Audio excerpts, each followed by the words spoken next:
Hey everyone, and welcome to Comics from the Multiverse, the DC Comics podcast from MailFuzz TV. I am Peter, and joining me as always is Matt. Hey, what's up? You feeling better, Matt?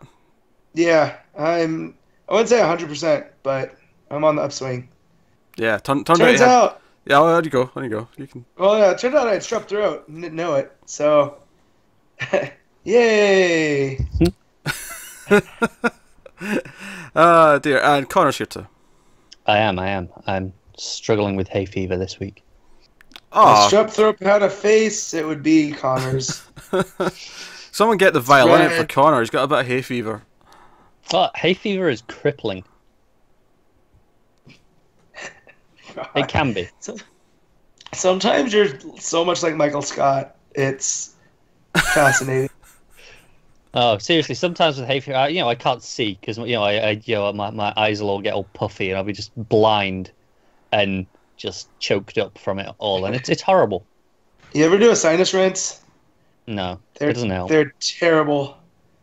But yeah, you take the water bottle, Yeah, and squeeze the saline up into there. yeah. Oh. Any other health concerns anyone wants to share, they can do that. They can get us on Twitter at DC Comics Podcast. We're happy to diagnose anything to the best of our ability. None of us are trained medical practitioners, though, so I wouldn't recommend it. But I've been banned from Googling symptoms by my wife because it turned up to cancer. I had to do that for my girlfriend. I had to ban her from Googling the symptoms because every time she just jumps to the worst. Yeah, because everything's cancer. It's not that. You've got a cold. Everything literally could be a symptom of cancer. Just accept it. We can move on our lives. Yeah, they go, oh, this causes cancer, that causes cancer. Yeah, the latest one is, eating bacon causes cancer. I'm like, forget it. I'll take the cancer. I'm giving up my bacon. Oh dear. Anyway, so we do that with DC Comics. That's what we do here. Coming up on this week's show, we have Justice League #1. We get Man of Steel #2. We get Batman 48. Batman Prelude to the Wedding. Nightwing vs. Hush #1. Green Lanterns 48. Nightwing 45. Green Arrow 41. Deathstroke 32. And unfortunately, the Wonder Woman Annual #2. So that is all the books that are coming up this week. Connor's got a week off from his Red Hood. He decided not to do either of his Connor's Corner stuff this week. He's leaving it till later in the month. It did happen that the lighter weeks fall later in the month anyway, so it lined up nicely. If this had been the lightest week, I might have had to. Yeah. But I really need a week off after that month. Yeah, no, I get it. Now, there was no news this week, not really. There was a little couple of tidbits here or there on Twitter. Bendis mentioned the Question was going to show up in Action Comics, little things like that. Who's the new Batman or Superman group editor? Brian Cunningham. Yeah. Obviously, it's been kind of in limbo ever since Briganzia got fired, but here we are. So we finally got someone. That's nice. Yeah. He's been doing some film work as the editor over those past few months, so yeah. We should probably even though it's kind of higher up and it's not just about comics. I mean, the president of DC as a whole is leaving. And I know Matt's putting money on Jeff Johns getting the job, but we'll see. We'll see how it goes. It's not out of the realms of possibility. It's not. No, and someone mentioned how would that make DDO and Lee feel, but I don't think they would care. They all seem pretty close knit as is now. So, if that's the only holdup, I don't think they should worry. You look at. I don't think anybody loves DC as much as Jeff Johns. So, I think he's a fit on the emotional scale. Anyways. I think what will happen if that happens is that Doomsday Clock will probably be the last thing he writes for a long, long time if he ends up being president. Yeah. And then secondly, it does mean that the movies may actually get properly fixed with him actually in a position of power for a change. You look what he's done to TV, and say what you will about Arrow, most people seem to enjoy Flash and Supergirl. And I know people that like Gotham for whatever reason. So under his tutelage as the COO? No, CCO. Chief Creative. Yeah. Yeah. As they've kind of flourished on the TV side. So you didn't even mention Legends of Krypton. They're probably the two best currently. Yeah. And on that, we got all the upcoming shows with the the DC Universe streaming service. Yeah, Swamp Thing, Doom Patrol, Titans. Yeah, and obviously we got rumors this week that we're looking at a late August launch, which if true, we can probably expect an announcement at Comic-Con. Yeah. Actually, there was a set photo from Titans this week. A better one. Sorry? Is it a better one? Well, there was no characters in it, but what was more notable, what was there in the set in the background? Oh. There was a bat signal. They were on the roof of the GCPD. Interesting. Cool. Do we see a bat, or is it just, I don't know, Robin's hanging out at the bat signal? Robin exists, so therefore, there is a bat. I don't know. This is but cool. even if it's Gordon, if we get a TV version of Gordon, that'd be cool. Or Bullock, you know? We not counting Gotham, Connor, yes. I'm not counting those. Although, that's a shame, because Bullock is fantastic. Oh, Bullock's great, yeah. But I mean... He's, what's his name? Donald Logue. He is a fantastic actor that got wasted on a garbage show. He is perfect for Bullock. Yeah. Granted, I haven't seen past 3 episodes, but those 3 episodes were dreadful. I saw about 8. I got to 4 or 5. Can't recommend it. After Balloon Man, I had to just opt out. Actually, knowing that there was no news and wanting some small talk to get it started here, I just put it on Twitter a couple hours ago. I said, "Hey, anyone want to ask us a question? We'll talk about a question. We'll answer it." I got 2 specific responses. One that is not related to the show, but I'm going to say it anyway, just for Matt's reaction. Alright, Connor's so terrible. No. At Susie TV said, "How is Matt coping with the Golden Knights loss?" Not well. I threatened my TV. My wife came and took the remote from me, so I couldn't throw it. You can see his cap has changed. It has, and that's out of respect. The season's over. I went and got a shave. So playoff beard's more of a gone. trim than a shave. More of a trim, yeah. Yeah. I was gonna take it all the way, but I like having a beard. And turns out I could get a haircut and a beard trim for the same price as a straight razor shave. So I went with the haircut and the beard trim. But yeah, it's a hell of a season. So no expansion team. I mean, we won a game. I say we, like I'm on the team, but I do have a jersey with my name on it. Therefore, I'm on the team. That's how it works. Yeah, that's I'm so glad that Matt's new obsession with hockey is become a subplot of this podcast. It's not a new... It's a new old obsession because I came up with the Mighty Ducks movies. Therefore, I was a Mighty Ducks of Anaheim fan. And then they had this lockout in like 04, 05. And I was like, oh, well, the owners are going to be shitty. Lock the players out because they want to change things for like health reasons. I'm out, and then we got our own team, and I'm right back in. So, and it's felt nice. The loss was tough. We did win a Stanley Cup final game, which only expansion team I think to do that, because I think the Blues in their season they were the last expansion team to do what we did. They got swept in 4 games, so they didn't win one. We did, so that's good. Looking forward to next season, but yeah, it was rough. It was sad times on Thursday night here. Matt said a lot of things there. I barely understood any of it, and that's all right. It's all right. I got it all. Don't worry. But, we can continue some sports talk next week because the Football World Cup starts. Oh God, no! Oh no, that's banned from the show. No, I'll even if you make me sit through it, I'll edit it all out. So Connor, I know every English person roots for England and another team because England's bound to get knocked out. So who is your second team? Joe, I don't root for a second team. I just like to. Okay. Football is something I don't watch that often because I can't sit through a full season because the teams settle into a groove really quickly. Yeah. They all play with each other week in, week out, and I know what to expect from a team, how they're going to play. Whereas with the World Cup, because it's obviously, everyone comes together, they don't typically play as a team that often. It's a bit more haphazard, they're learning how to play together, and it's a bit more interesting, a bit more raw because of it. And I always like that. So it's why I watch the international tournaments. So boring, so boring. If anybody had any doubts, I'm rooting for Iceland. They do a Viking clap. That clap is so good. It's so good. That was the best thing about the last tournament, the World Cup last time. It was that clap took it by storm is phenomenal. If you haven't heard it, just Google Icelandic clap. You won't regret it. I'm so sorry, everyone. I'm so sorry. Yeah, it's called the thunder clap. There you go. So of course that's what I'm rooting for, and I said this to a friend, and he took a bit of offense to it, and I meant none. But I like when the World Cup's on because in the summer I work earlier shift, and I can come home and nap and put World Cup games on, and it's just a constant drone, so it's easy to nap to. Like, I agree with that. There's no commercials that are going to get loud and wake me up because it's a solid, what are the 45 So, it's nice to nap too. The last World Cup was in, where's that at? 4 years ago. Brazil? Brazil? Yeah, I think it was. Yeah. So they were on at decent hours, so afternoon. The South Africa one, though, good napping times. Because the late games were on right as I would be taking a nap from work. So I heard a lot of Vuvuzela. Russia this year, so we're on, European Central Time. So it should be pretty good for you. Yeah. Sorry, Pete. Do we have another question? This is mind-numbing.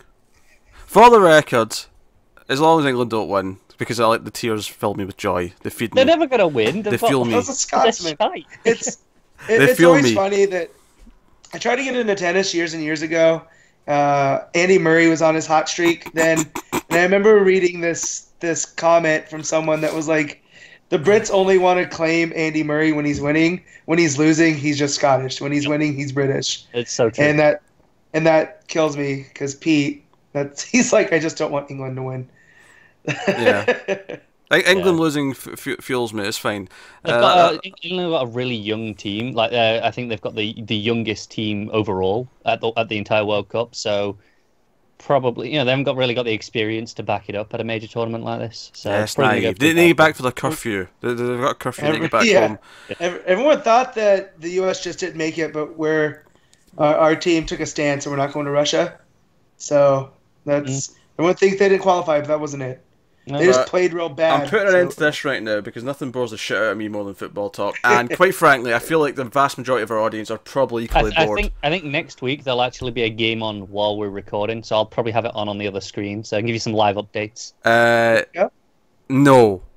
Just no. Give us another question. Nothing bores the shit out of me more than this talk. I shit you not. I will take ice hockey talk over football every day of the week. That's because you don't understand ice hockey talk. You can just ignore it. Whereas football, you understand what I'm saying. No. I understand ice hockey talk well enough. You hit the puck out of the net, it's easy. Pete, you've seen all 3 Mighty Ducks movies, right? I have indeed. Ducks fly together. That's right. So there you go. That's really all you need for hockey basics. Yeah. So, that's why real ice hockey's kind of boring. There's no flying V's or the knuckle shuffle or whatever. Like there's all the fancy power moves. John Cena does not play. Well, he might play hockey, so I'm not gonna say that. So that man does everything. Oh, the knuckle puck, whatever he calls it. Keenan from Keenan and Kel's move. Yeah, the knuckle puck. So when he gets the puck on its side and then hits it and it's like flips around to. As a kid playing roller hockey in the street, it does not work like that. I was very disappointed. I am sure it does. I've never tried it. I'm fairly confident that. Yeah. Yes, we got a proper question though. A proper question from at Talking Superman. Are there any DC villains you think should switch to hero? And are there any heroes you think would be interesting to see switch to villain? So I think the first one's pretty easy. Is no, we've had enough to it already. I don't need any more. Yes, villains to heroes. There's been too many recently. We don't need any more. Yeah, I think that's fair. That said, there is a story like with the Rogues, where one that you wouldn't expect tries to go straight. So we've had Cold, right? We've had Top, but he was more brainwashed than anything. You've had Piper, but I would like to see like Mirror Master try to go straight because he's probably the most criminal of them all, and it just fails horribly. Like not a long-term thing. Just like maybe over an arc, he just tries to be a good guy, and it just doesn't work. Now, hero to villain's an interesting proposition, because you don't see that as often, because they typically don't like to take a hero and make them into a villain. In every Batman book I read, he's the villain. Yeah, what was the last major time? Was it Hal? Because obviously Hal had his extended period. Huh? I don't know. Do you count the mechanical parts of Cyborg becoming Grid? I don't think so. I mean, if I'm going to be my quick, jokey, cynical answer would be to pick a character I don't like, just so they become evil, and then I can like watch the good guys beat the shit out of them. Like, but that's not really a proper answer to this. It's like, is there a story potential? Is there someone I could see going villainous? And it wouldn't piss me off because I'd be like, oh no, I can see the potential of them going to the dark side. Do you count Harley as a hero? What was that? No, I missed that. Do you count Harley Quinn as a hero? Because her actually embracing the dark side could be fun. I feel like counting a villain who's became a hero and then going back is not necessarily the interesting. It's a cheap answer, right? Yeah. Okay. I think all of it depends. I can see the potential with almost anyone, because it depends. What's the event, the tragedy that puts them over that edge, right? Or what is it that they think that they're making the right choice to do this, to make this? That's what the Injustice comic book's all about, though, right? Yeah, that very premise. Yeah. So I'm trying to think of the core Justice League members. Aquaman would be cool as a villain. Like he just doubles down. Yeah, screw the land. I'm going all in. Yeah, and then he's like, now I'm invading. I know all of your weaknesses. So that'd be cool. That could be a thing. Yeah, no, I agree with that. But like an unlikely one, it's more difficult. I think it's easier to do this with Marvel heroes because they're a little bit more shades of gray than what DC can offer.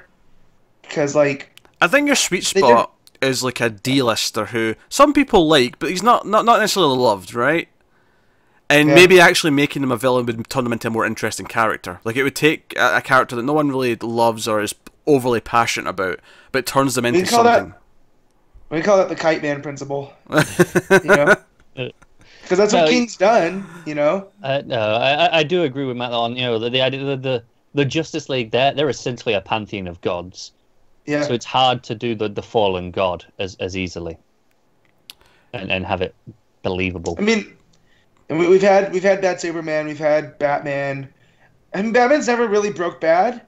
His plans have numerous times, but Bruce himself has never really snapped. Diana would be cool. Oh, Diana's definitely snapped a few things in her time. I think Damian might be an interesting answer if him embracing the Al Ghul side. Yeah, I think that could be an interesting story. I think my only problem with that though is that they've teased him choosing his lineage so often that I would be kind of like bored of the story before it happens. No, that's fair, but that is a problem. But I can see the potential in the story still. Yeah. We just kind of got with Tim Drake, so I don't want to say Tim, but Tim fully becoming like evil Batman would be cool. Like I do want that. I do want Tynion's Days of Future Bats story, like what went on in that time that led Tim to create this police state in Gotham, and Renee becomes the commissioner, and they have like that truce. Like that would be super cool. I want that story. I think obviously you talked about Hal, but I think the idea of a Green Lantern who goes evil, but doesn't go evil because of any outside presence. It's just like motivation that does it. Well, yeah, so like we did with Sinestro, essentially. Okay, I guess, yeah. But that was kind of always baked into his story, right? Right, it's been a long time. But the best thing about that, the best description of Sinestro and Hal I've ever heard was Training Day in Space, where Sinestro is Denzel Washington's character, and Hal is Ethan Hawke. And as they're going about, you're getting this vibe like, yeah, he's a decent cop, but there's something sinister underneath. Yeah. And so it was always kind of there. Like he was never really the heroic character. He had always abused his power. Yeah. So basically, I'm saying Guy Gardner loses his temper and becomes a proper villain. No, because he has too big of a heart. Like, yeah, he has a temper, but I never see Guy becoming that mustache twirling villain type. Like I think Kyle you could get away with it with Kyle because he's so sentimental, right? And if a tragedy could really affect him in Sinestro a way Corps War. His mom was killed by that sentient virus. Yeah. And he became the second Parallax. So John Stewart, that could be, with the way his brain is, I could see him as a Luthor type. Where he's like, I'm doing all this for the greater good. Yeah. There's something to that. I think it's interesting though that one of the things we went to is like Robin, the idea of that, okay, the ones in the Justice League we can't really see it happening to, but some of the younger characters who maybe are a bit more, impressionable. Yeah. Yeah. Like maybe they could go down a dark path. Just make Jason Todd a villain so we can kill him off. Let's do that. Not even kill him off. I liked it when he was Red Hood and he was just anti-Batman. He was like, I'm doing what you should be doing and stopping crime. Yeah, because he's still technically an anti-hero at that point. Yeah. But he has much more of an edge. Like, he's not like I don't want the Jason that looks up to Bruce. I want him going, F Bruce. He left me to die. I'm doing things my way. And I feel like that was the best thing to come out of that Winnick run. Was that attitude out of Jason? I agree with that. No, okay. There's just a talking point. So, with that said, though, we will probably get onto the books. We got some big books to talk about this week. It's a big time for DC. I feel like we've had big books to talk about every week for a while now. But here we are. So, we are going to start off with Justice League #1. Scott Snyder, Jim Cheung on the art. Well, I guess, first of all, just if we liked it or not is probably the first place to start. How did people feel about it? So much to talk about it. Like, it's a heavy book. Like, I just straight up loved it. I knew I was into this from the second panel when it has the caption of 85,000 years from now on the second panel. I was like, okay, I'm in for this. Because of who was in the panel, or just because of the concept of looking at just the the concept, and Snyder it is just go big or go home. That's what he does, and when he does that at its best, that's what his work is his strongest. Yeah, here's my thing with my problem with Snyder is he sets the stakes so high, and then I never feel like there's a great resolution. Like, look at what we just read, No Justice. Like, the resolution was fine, but I feel like with the stakes that he had set up, it could have been better. That's fair, but I feel he's got a lot more time to play with this compared to, No Justice. We knew, okay, we got 4 issues, whereas this, okay, we can play with this over time. I just feel like I like his beginnings more than his endings, I guess. Yeah, I think there's some truth to that. Even just his Batman run in general. The beginning, very, very good. By the time you get to the end, not so much. It's funny, because he put out his first YouTube video this week, and I've listened to about half of it. And it very much is talking about beginnings. That's the focus of this video is, what he tries to do in a beginning. And he says his aim, especially an opening line, but also an opening scene, is to set the aim for the entire story. Is to tell you what the story is about in the dialogue of that opening scene. If you read into it, it should be there. So I think it's interesting to look at this opening page, especially with that perspective, and see. What we think the story is going to be about as a whole. Well, you instantly get the scope of it all. Like, we already kind of had the scope from Metal with the Dark Multiverse and then and No Justice. And this just continues that scale that it goes from, 85,000 years in the future to 85,000 years in the past. Like, it's this huge thing. Yeah, no, I agree. I think what I got from this is it's about accepting and embracing the inevitable, right? That's this thing is just, it's there, and we have especially the bottom panel where they're talking about can we stop it, and they're like, no, we just can't. It's not up to us. And I think that'll be a large thematic part of this run, especially given Connor what loved we it did with Manhunter in this issue. Yeah, Pete, how'd you feel? I liked it quite a bit.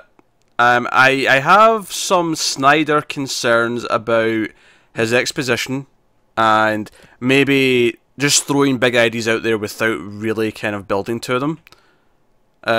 Sometimes with his big ideas, I feel like he throws them out, and I'm meant to just kind of accept them for what they are, as opposed to actually feeling like he builds to them. And I think there's potential going through the book that could become a problem down the line. Right now, what I like about it is the focus on John Jones. I like the stuff with Lex. I like that it does feel big, although arguably at times it's too big.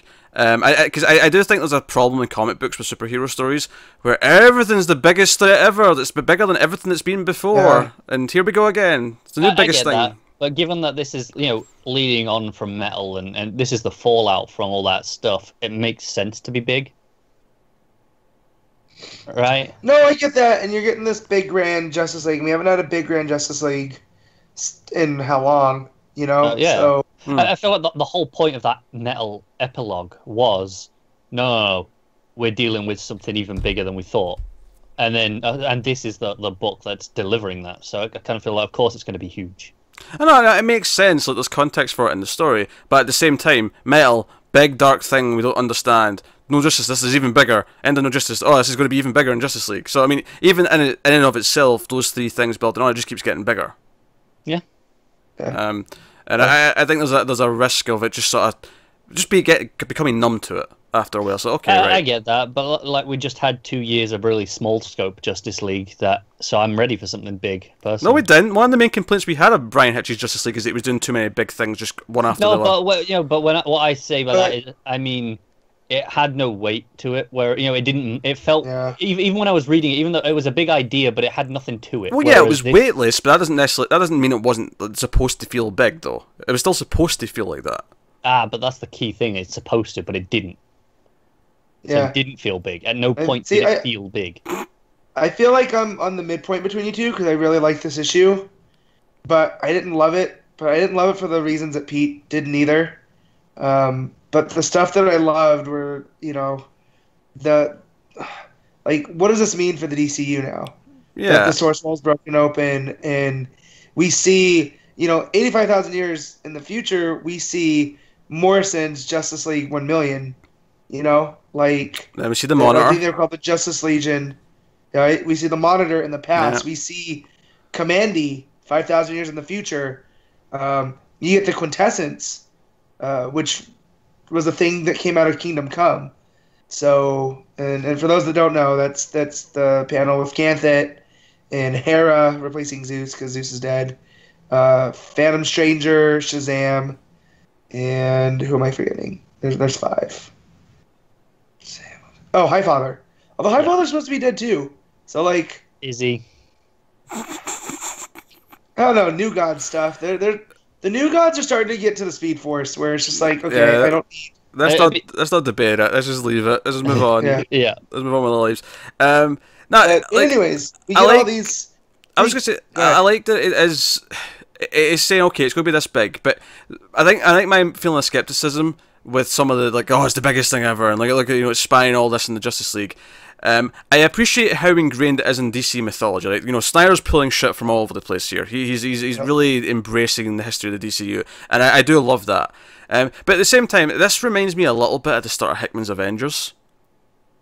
Don't get too worried, Matt. Don't get too worried. But it's definitely going for a similar scope. It's going for a similar feeling to that. Connor's giving me this. I never read it, so I've got no opinion. Me neither. I remember our friend Stuart had done an explanation write-up of what was going on, and even with the explanation of what was going on, it still went over my head.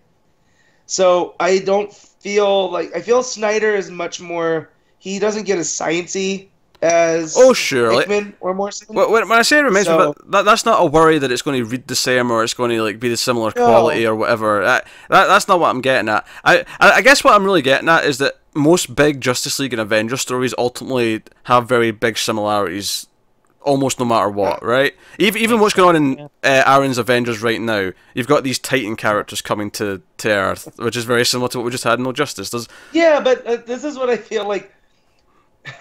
So I feel like with everything that's been going on at Marvel, and they've been kind of in this weird stalemate section where they're almost afraid to try new things, but the new things they do try don't stick, and it creates this feedback loop.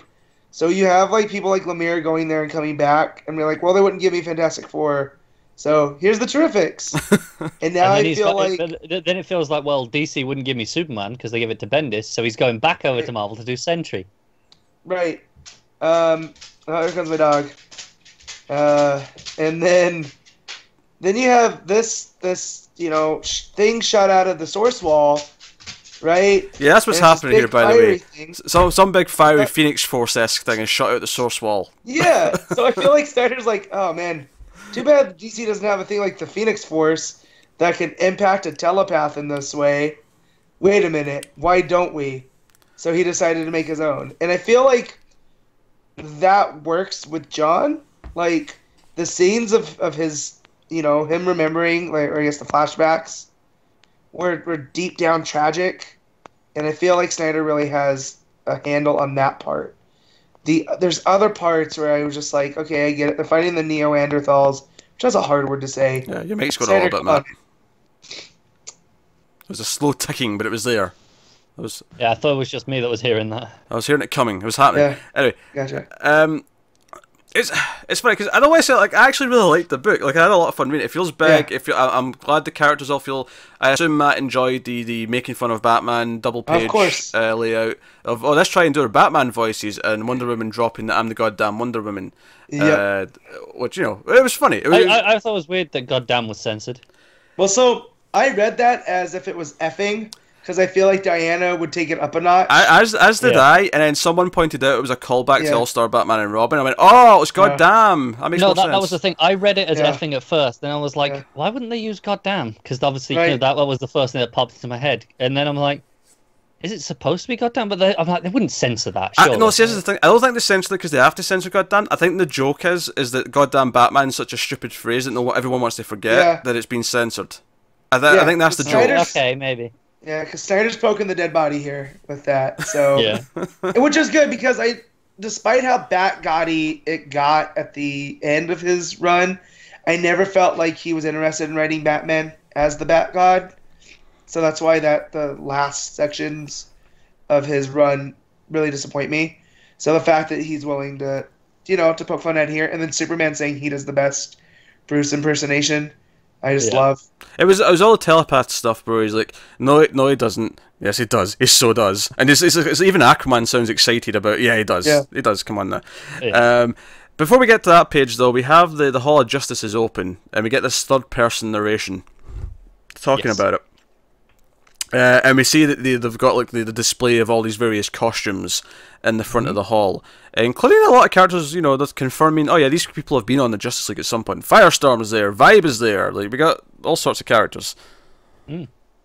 Interesting. It's almost like we're just going to ignore the fact that the New 52 happened. Is that a Ted Cord Blue Beetle in the back? I think it is. Yeah, it looks like it to me. Yeah, and it's just funny. I feel like more and more in Rebirth, we're just like, yeah, technically this stuff shouldn't have all happened because the New 52 said it's only been 5 years and all the rest of it. But we're just, Jean was on the Justice League. All these Justice League teams happened. Just screw it. It exists. Yeah. I feel like, I also feel like it's Star Wars where Han Solo goes, it happened. It's true, all of it. I feel that's just DC continuity right now. Speed Force. Except Superboy, right? Oh, yeah. The Speed Force, the Legion, the Justice Society. It's true. All of it. The book's very Jean focused though. It's very, very much from Jean's perspective. There's a lot of Jean floating in space as he's kind of telepathically linking all the League members together and like having them all kind of, cooperate because they're all fighting these Neanderthals who, it's like, Vandal Savage is behind this, and they're kind of figuring that out. And then, so here's something ballsy they do in the first issue. They blow up the moon. The moon is gone. Why not? Well, the moon controls the tides. Yes. Connor, so like, there's some problems with this.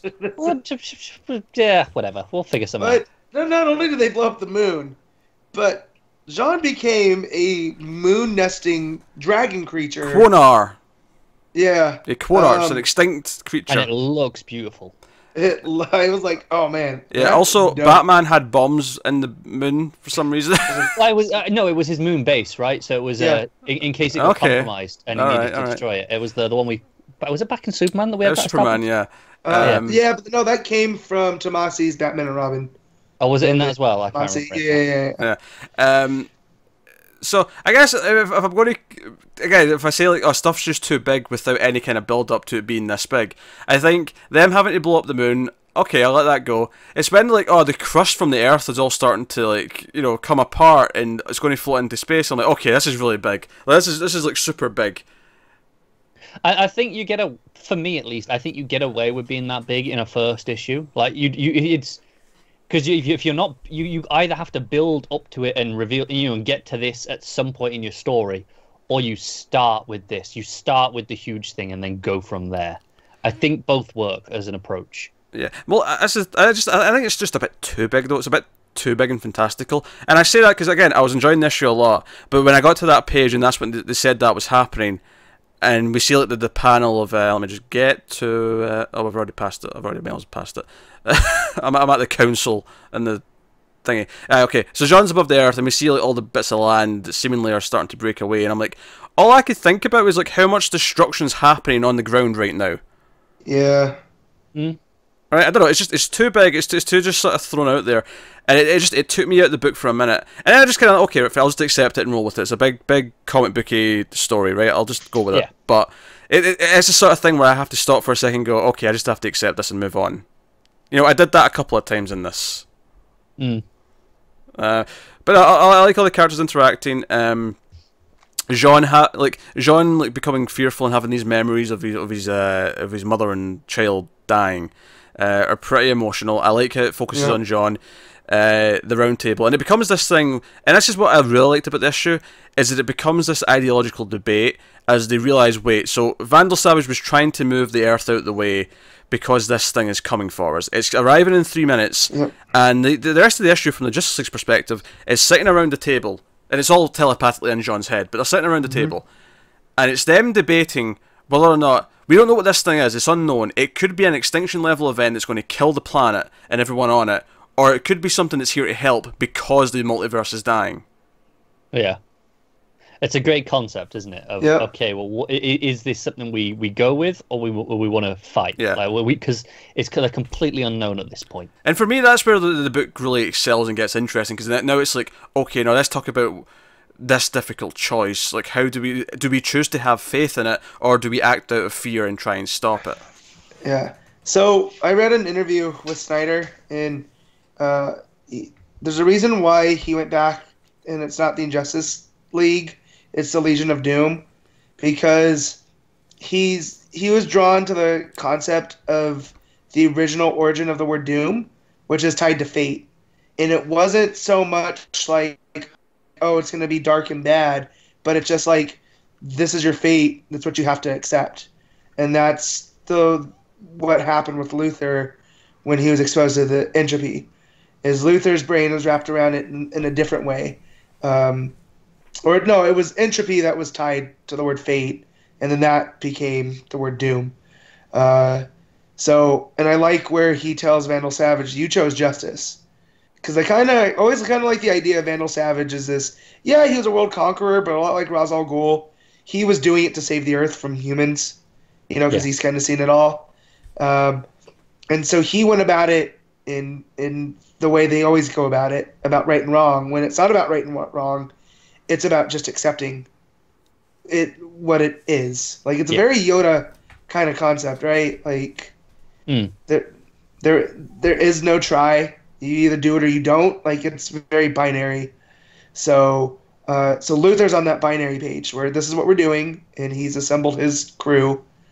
Oh, why you'd add Joker to that is beyond me. Especially, I think that's going to be something really interesting to find out. Yeah, that's the part where if you're just building a team, because the rest of them I can understand. Grodd would be very useful, Sinestro would be very useful, and you can speak sense to them. Cheetah, you can speak some sense to. Black Manta, you can speak some sense to. Joker's the wild card.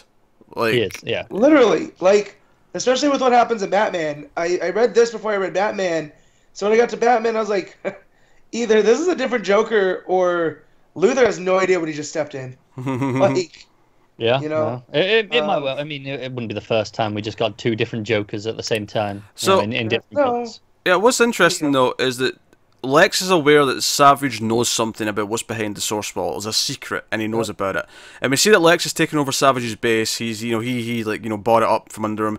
And he mentions that he put a monster in the basement. And we see there's just one small panel of someone with these giant chains holding him in place. Do we have any guesses as to who this is in the basement? No. I don't know. I don't know what Snyder's pulling from here. No. There's a green tinge to everything, and I think that's the clue. I just don't know what. Like, again, if it were Marvel, I would say that's a Hulk, right? Like, yeah, I don't know. Like, I'm almost getting like, it looks like, rather than a green tinge, I'm getting the idea of a light shining down from above, which reminds me of like criminals from Krypton with when they're getting like sentenced. Yeah. Yeah. I'm getting kind of that vibe from it, but I mean, I don't know. It's and he says he's got some alien technology, or future technology rather, in the attic. And again, Savage is like, there's no attic, what are you talking about? So, Lex has outsmarted him in a number of ways, as expected with Lex. John Stewart, who's not actually at the table, he's actually out on the front lines. He's going to fire, what was he got? An omniversal wormhole. He's going to fire at the thing.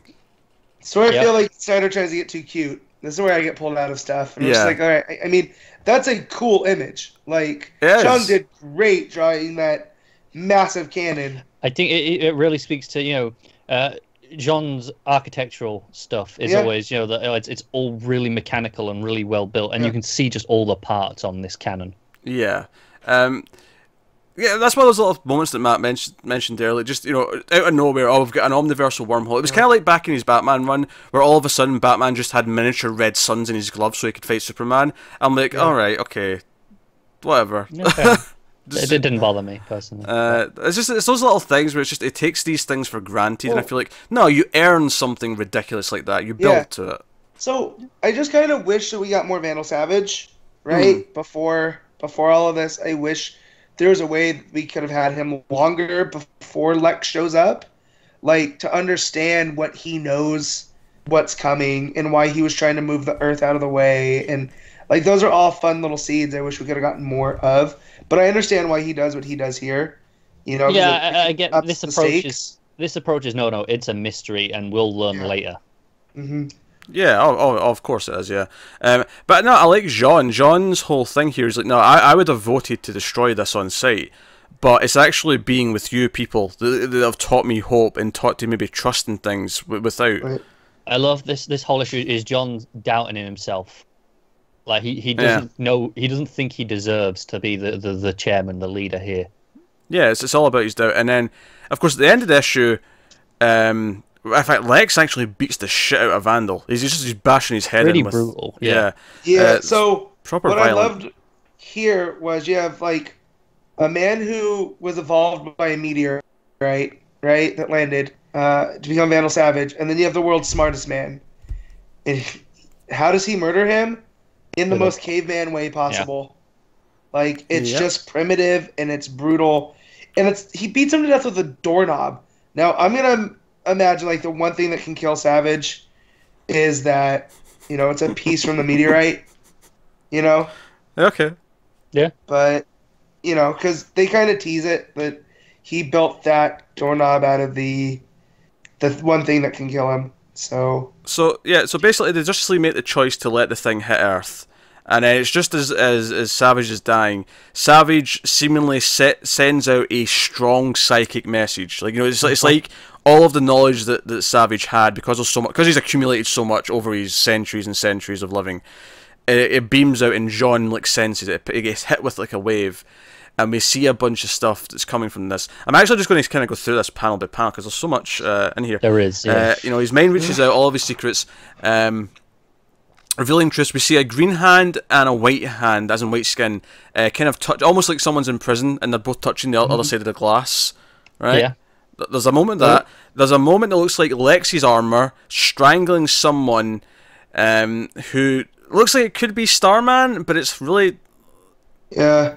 It looks very much like Ted Knight, Starman, with the fin on his head, but it could literally be anybody. Yeah, but it does mention, though, that this is sins committed in the past. This is past tense. This is something that Lex has done already in the past. Yeah. Yep. And it says, abominations unearthed, and we see like a hand with a bright light, as if something's coming up from the ground. Yep. We see... what was coming, new armies raised across space, and we have purple light, pink purple light. And there's figures coming out of it. Yeah. So that's the ultraviolet, lantern tease, absolutely. And I mean, maybe the one before that's the some of that new Speed Force stuff, the Stealth Force, I don't know. Oh, yeah. Maybe one of these is that. Also, well, I was going to say the very first one has to be in reference to John's origin with the Doctor. Who he have a heart attack to when he, beamed to Earth. It makes sense. It makes sense to pull something like that in here as it's going through all these things. But most of these are teases for the future. They absolutely are. The next one says ancient gods revived, and I'm wondering, is that High Father that what we were talking about? There's a giant metal looking vault that's opened, like a crypt almost.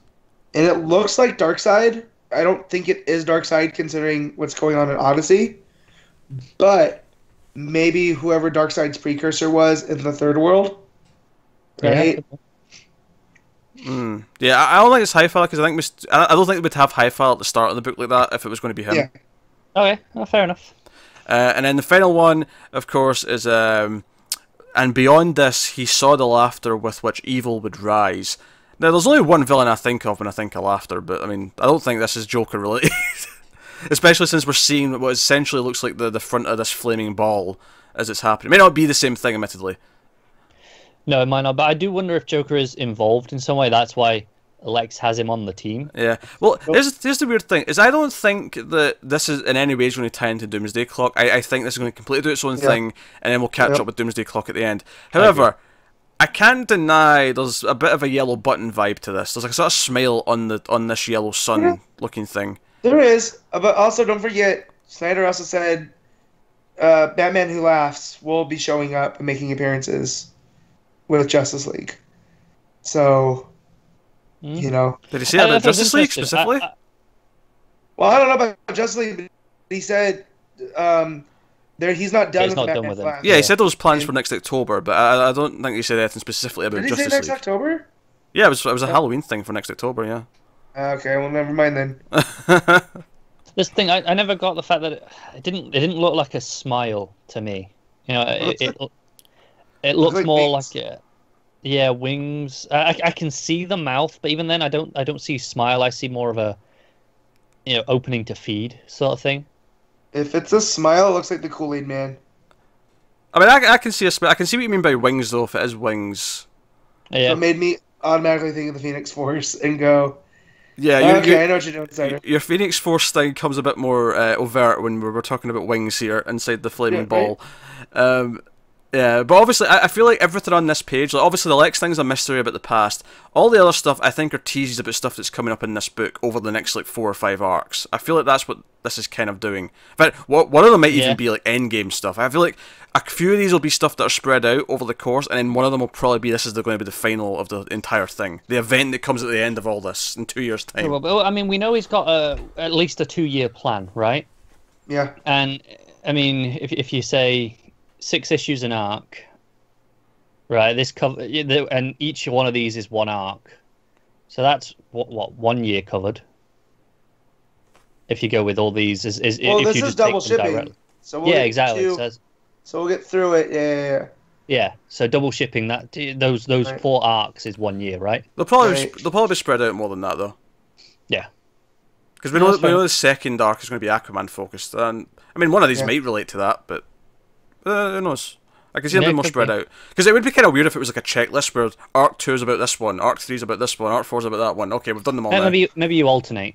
Like 1 arc about one, then something else. Cool, but look, don't forget what's going on with how they're doing the story. Every, 4 issues, we get a Doom-centric. Yeah, every 4 or 5, I think, yeah. Can't call it Legion, Connor. There already is a Legion. Well, of Doom, fine. Legion of Doom. And then the best page of the book is alien Jean looking at this giant, it's almost like a classical alien face in the sky. And as someone that's terrified of great alien iconography, I did not like that page. I think it's fantastic. Obviously that grey alien is often used as a, it's a Martian, right? Yeah. Yep. That's the go-to thing that's been related to. So putting this in front of the DC Martian really works well. Well, that's even the narration book says, and then he saw past this and saw at the end of the cry, and what he saw was himself alone. So the idea that he's faced with kind of the image of what people think of him before they meet him. Yeah. Alone in space. It's a really pretty image. And it's basically, this is like the doubt comes back, and he's like, oh wait, no, there's something awful in this. We have to like not do this. But it's too late. The Justice League have gone. And it's funny that Lex says, oh, Jean, here we go in 3, 2, 1. So this rivalry that we've set up between Jean and Lex from No Justice, this is ticking over. The way it intercuts between the 2 stories in this book as well, it almost feels like that dichotomy between the 2 of them is going to play a big factor, at least in this first arc, if not the It is, and that was one of the best parts of No Justice, setting up that. It was. So no, I think all the character stuff in here is great. It's just some of the concepts sometimes Snyder throws about willy-nilly. It's just like, okay, I'll just accept this, fine, but... fair enough. I'd like a bit more weight to it, especially when it's involving planets, like the crust of a planet's coming apart, and then we blew up the moon to stop it, and then Swamp Thing reforms the planet, but we never see like a panel on the Earth of the crust coming back together or anything like that. No, it's just mentioned, it's happening. Yeah, no, I get you. But yeah, so I used to want to live in the DC universe. Now I'm not so sure. Dear. So yeah, it basically ends with them saying, yeah, inside this flaming ball, he didn't see hope, he didn't see justice, he didn't see good, he saw doom. So that leads us into the next issue. So Doom on Earth. Was this a longer issue? No, it went a little bit. It wasn't. It's actually the same as normal. I don't think so. I think it's just because you've got a lot of the narration that really it takes slightly longer to read than average. Yeah. No, I mean, I don't want to sound like I've been. I feel like I've sounded more negative than I actually am about it. I'm really excited and I like reading this a lot. I don't want to, like, there's just some of these bigger ideas that he throws out that I don't want to give a pass to. Like, I'm going to point out when I feel like, this is just like he's just throwing ideas at me. Fair enough. Yeah, no, it was good. Anytime I can see the quintessence in Justice League 1 Million in one book, like, that's pretty cool. I think the character stuff in particular is what I like, and I like the Justice League as a team feeling like a big deal. And I think the threat of a Legion of Doom with this roster is very exciting. I think that's the thing that makes it feel like, yeah, it's all these big ideas, but it also feels very personal for Jean. You know, like all the stuff that it's dealing with is. Well, that's what makes it work for me. That's what was missing from the book in general before, when it was Hitch and whatever. So. And that's what I like about it. That's what makes it work. If you took that away and it was just the big ideas, I probably wouldn't like it that much. Fair enough. I'd probably still be into it, but that definitely improves it. So now Justice League. I guess we should rate the book. Out of 10. Matt, what are you giving it? This is an 8.5. Cool. Connor? I'm going big. I'm going 9.5. Oofed. I'm going with a straight 8. Straight 8. I think the art is good. We didn't mention the art much, but I don't think it's. I'm looking forward more to Jimenez's issues than I am Cheung's. Me too. I think Jimenez does facial structures a little bit better, but it's undeniable that Cheung's big grand schemes like the dragon or the face at the end are just phenomenal. Just feels like Cheung's meant for like a fantasy book. You know, not just because of the dragon, but just the way that the story's told. Like, the layouts are cool. Like, you get to that layout that's got the entire Justice League across it, and then Manhunter across the bottom. Yeah, that's super cool looking. Yeah. Yeah, no, it's good stuff. So now 8 out of 10. Art's solid. I like what it's doing with the characters and the big story. I'm excited about what's going forward, but. Yeah, just some of the Snydery, just here's a big idea with some exposition to explain it really quickly out of nowhere. Just a small little note on the variant cover, the Jim Lee one. I thought the final one was really ugly, but looking at the pencils, it looks fantastic. I don't know who inked and colored it. I don't know if it was him that did it or someone else, but it just looks it loses something with the final image for me. That's fair. I think Jim Lee sometimes does a bit too much with his line work. Like, he almost doesn't trust the colorist to... Yeah. Maybe, because it looks fantastic in pencils. Yeah. Still a little bit too dark in pencils for me. No, fair enough. Yeah, but, I mean, he decided to do a rain scene. Sorry about line work. Yeah. I think what was interesting about this book, though, is that I feel like it's going to give us a lot to chew on every couple of weeks. Yep. So we'll be back in 2 weeks with issue 2, and I'm sure we'll dive right into that as well. So let's move on. Let's move on to Man of Steel number 2. The other big thing going on right now. Connor. You guys enjoy it. Like I said, I'm done. It's fine. You guys enjoy it. Well, let me introduce it then. Stop and talk to me. You rude man.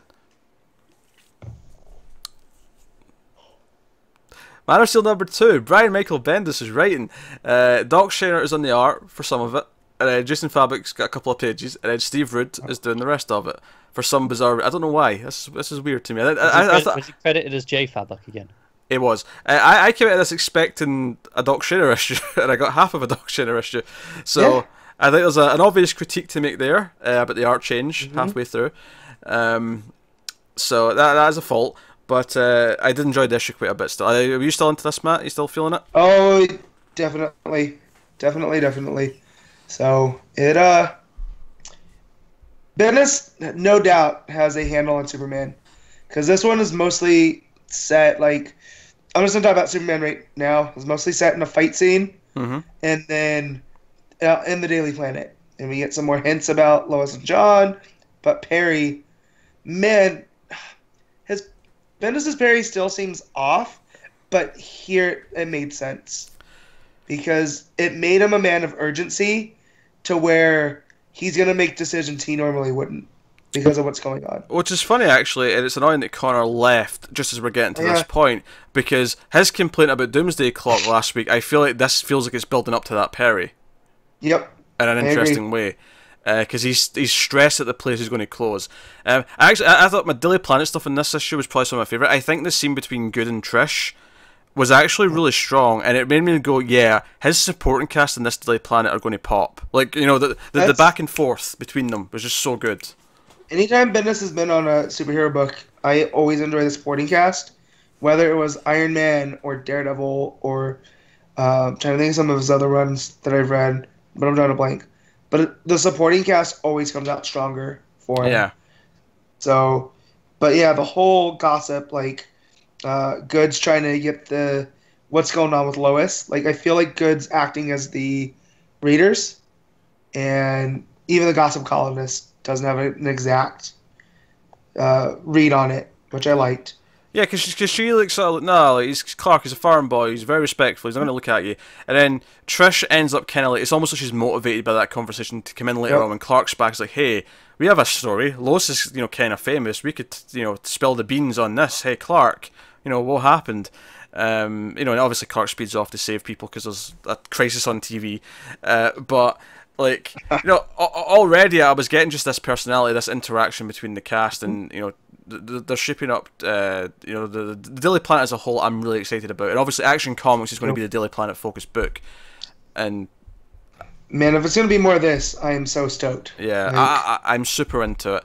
And then, you know, meanwhile, you got Superman in Coast City. He's fighting Toyman in a giant robot, which they didn't reveal. It's just a giant robot at first, and then he like rips it off, and he's like, it's a giant robot gorilla, and Superman is just taking it to it, and I'm just like, oh yeah, this is Superman I love. Yeah, and then he rips off the thing. He's like, "Hey, Toyman!" I'm like, yeah, it's Toyman. Yeah, I'm into this. It's good stuff. But I love that, you know, Hal shows up, Green Lantern shows up, and he's like, "Hey, Clark, do you want to talk about what's been going on? You know, I know things have been weird recently, you know, with Lois or whatever." And Clark, you know, having just like, you know, admitted that he's missed like a dinner date or whatever it was with Hal. He's like, "Oh, sorry, I have to go, Hal, bye." And he feels bad about it later, but, you know, Superman flies to the moon just so he can like be on his own and cry a little. He's in a crater. So this is definitely before Justice League, because the moon's still there. Yeah. Let's face it, we're going to get a moon back. There'll be some sort of replacement moon before the end of Justice League. I'm sure of it. But we get a little more tease of what showed up, and these are the Fabok pages, I believe. Yes. And it looks like some gigantic cocoon. Like, I'm having a hard time describing what it looks like. Like, it's big and white. Almost looks like a face of some kind. Yeah, I was getting a face from it. I was getting some sort of big celestial head kind of thing. But again, it's just a tease. It's like the next page of what we saw last issue, and we're going to keep teasing this throughout the mini, seemingly. Yeah. The Rogol Zar stuff I thought was interesting as well. Specifically the opening scene where the Guardian, like, you know, what's the face? Ali Apsa. I was Gandello. The Iceman. The Iceman. There's like, hey, you, like, you know, is it a coincidence that the Green Lantern just wasn't there when Krypton went? And, you know, he's accusing him of like, hey, you were involved in this. And he's like, hey, like, if this guy did just blow up Krypton on his own, even after we turned him down, are you not worried what he might do to you or your, like, planets? If you know, so it's like, hey, so I like that. And then the Guardian's like, oh man, if you did do this, Rogol, like, you know, I hope that you died with the planet. I hope you went out in a blaze of glory.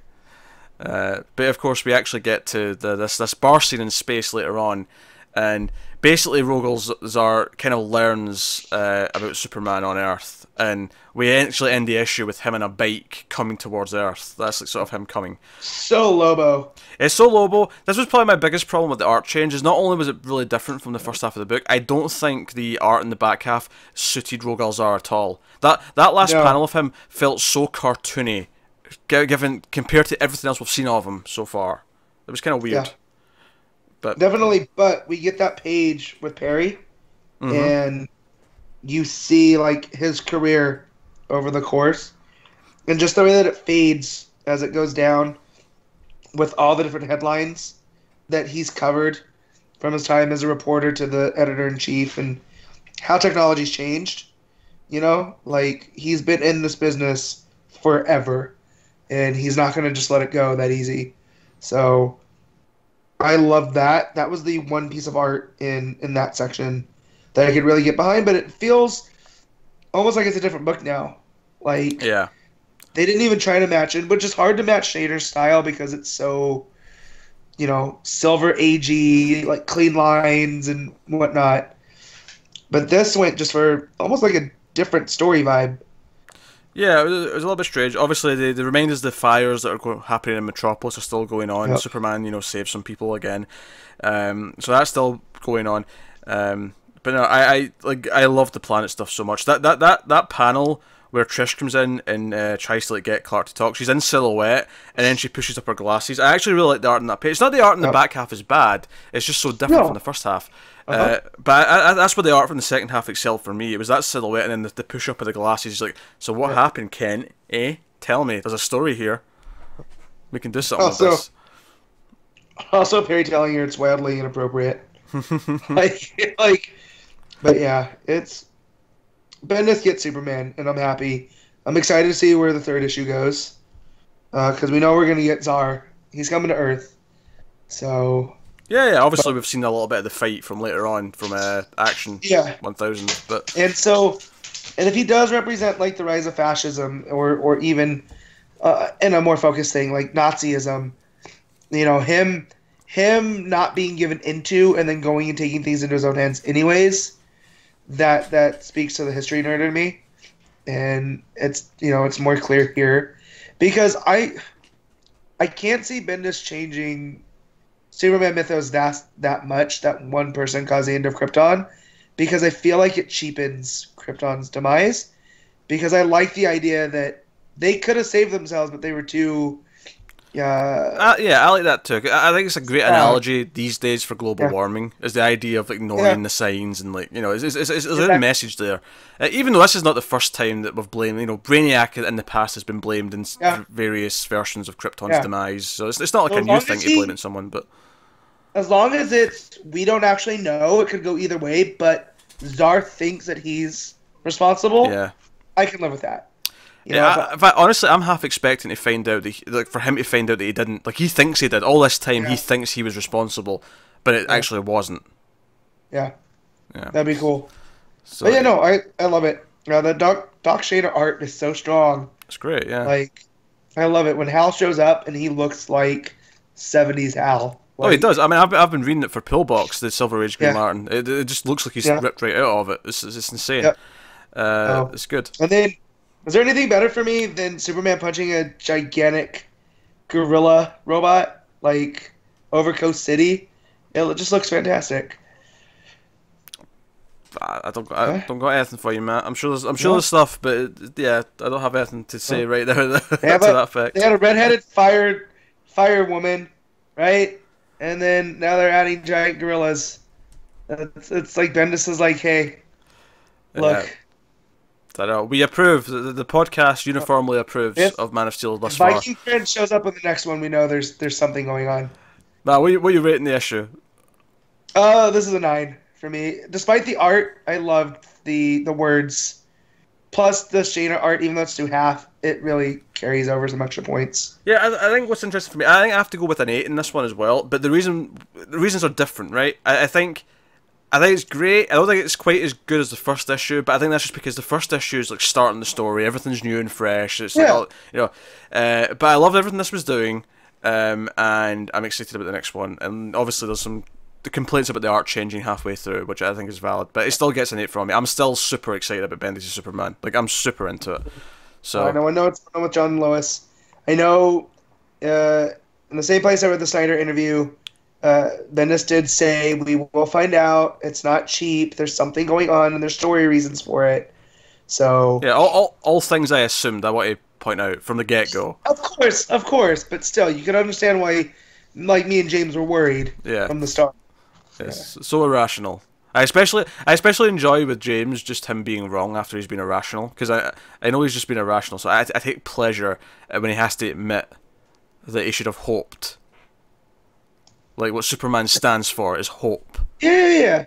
But, you know, it's James, so... It's James. Yeah, so that's Man of Steel number 2. That'll take us on to Batman number 48, Tom King writing, Mikel Janin on the art. This is the Best Man 2-parter before we get to the wedding. Or is the wedding issue technically the final part of this? I'm not sure, depending on how they count it. I feel like the wedding issue will be just like a one-shot, essentially, of the wedding itself. Yeah. So, Joker has killed everyone in a church, in a cathedral, basically as a way to draw out Batman, because he wants to talk to him about the fact that he may or may not be the best man. That's what this issue is. Because we start the issue with someone praying, and Joker just shoots him from behind after because it got to a point. This is one of these pages where so brutal. It looks like a lot of text, and I start reading it and go, "Oh wait, it doesn't actually matter if I read all this. This is just the point is the guy's praying." I'm just gonna skim it. Yeah. And then he gets shot, and I love it's one of these weird meta things, but I buy it from Joker where he's just like na na na na na na na na, and he's just sort of looking around na na, and it gets to the end and he smiles. He goes, "Batman," and then you turn the page and Batman's like swooping into the scene. It's glorious. It's when Joker's written like this, I have issues with people, not like actual issues where I'm like, no, you're wrong. It makes me wonder about that person, where they're just like, oh, Joker's my favorite Bat villain, and I'm just like, do you have a favorite serial killer too? Like, how do we break this down, man? Because this is just straight up brutal. This entire scene in the church. That's why he's a good villain. Yeah, but like. I don't know. I guess that's just me. I thought you were going to go with the people who, that image of, when you grow up you think Batman's right, and then you get older and you realize Joker's right. They're morons. They're morons. I thought that's what you were going with when you started that. No. I just because I have friends who's like, oh yeah, there's no other better villain than Joker, and like I can understand that. That's like that. But when you're like, oh yeah, he is like my favorite. Like I'm just like, makes me feel a little bit sketchy being around you with a knife, man. Like, does my love of Halloween not bother you then? Like, no. I'm more talking to someone like my stepbrother, who I grew up with, who has many Joker tattoos. I just, so. All right, okay. But yeah, without a doubt, because sometimes Joker can be written not scary, like when he's more Mark Hamill-y from the animated series. Here I still hear the Mark Hamill voice, but it's so much darker. Like, oh, that's just super dark. When Batman shows up, he grabs the one survivor as a hostage, and he's like, "Don't move an inch, or I'll." And then before he finishes his sentence, he accidentally shoots the person in the head. So he's using the president's negotiating strategy. Yeah, where you just shoot the hostage. Carl's about to complain and tell us that he didn't like the issue. He's got that look in his face. I know what he looks like. No, I mean, I like the way the Joker's written. I just, the issue didn't really work for me. Here we go. I think it's just the lack of Batman ever saying anything, the lack of response. Oh no, I like that he's quiet all issue. No, it doesn't work for. It doesn't play with me for what Batman is, or King, especially King's Batman. It just doesn't track for me. The way that I read that as any type of reaction you give the Joker, he's going to feed off of it. If you yell at him and yell Joker no, or if you get on him and like you're not going to get away with this. See, I'd agree with that, but then there are points where he sits down to he kneels down to pray with him. He still gives him what he wants. Yeah, because at the end of the day, all the chaos, and I can't believe I'm sticking up for Batman here. Like all the chaos and carnage that Joker's, if Batman can still stop him from killing himself, which, look, I'm going to be petty. Again, I was petty as hell when the Capitals won the Stanley Cup. If I am Batman in this, I just let Joker shoot himself. Right? But that's why I'm not Batman. That's true. Also, you didn't watch your parents be murdered when you were 9, so I mean that's another thing. Exactly. So, you know what I mean? So the fact that he does, and it shows like even all of that evil, chaotic stuff that Joker's done, Batman still has a sense of compassion. Like, well, I can't let him kill himself in front of me, you know? Like, so he does go along with it, and then we get that great, which I did laugh, when there's an explosion and he goes, "Oh yeah, I forgot I put a bomb in the cross." Yeah, I have a question on that. Was that a bit of an art error? Because there's no cross. The only cross is... Yeah, but I think it's off screen. I think it's meant to be the cross at the top of the church. Right. But my point is, I'm looking at it, you know, from all the panels because I went back, and the only cross round there is the one in, you know, painted in the stained glass window. There is no physical cross. It really confused me because that took me way over. I had to go back like pages just to look back there and like, no, it's just a stained glass window. There isn't a cross. Yeah. I think that's just an art error where he just forgot to put in a physical cross for whatever reason. Yeah, you're right. You're right. I can't. Do you know the funny thing is you're technically right. I still think it's a weird complaint. I mean, it dragged me out of the issue because I'd noticed the stained glass cross because I thought, oh, that was gorgeous. You know, that piece on the window with Joker kneeling in front of it with the gun to his head, which is why I noticed it so heavily. And then, like, 2 pages later, he's like, oh, yeah, there was a bomb in the cross. I was like, what? How? Maybe that's all he meant. Maybe he just meant he put a bomb at the window. He goes, I don't know. He goes, I thought it would be, I don't know, funny. Like, that made me laugh.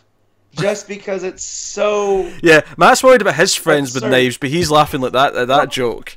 I do have a dark sense of humor at that type of stuff. Like, but I've heard that people with dark sense of humors are actually more emotionally stable, so I'm fine, I think. I was far too in the story to even... I just assumed, yeah, it's a church, so of course there's a cross there. I don't even think about it. I know, but that's why it bothered me, because it was like, there's no cross. It really stuck out to me. I'm still not going to, like... I still feel it works in the moment. Because he did just like, oh yeah, I forgot to tell you there was a bomb.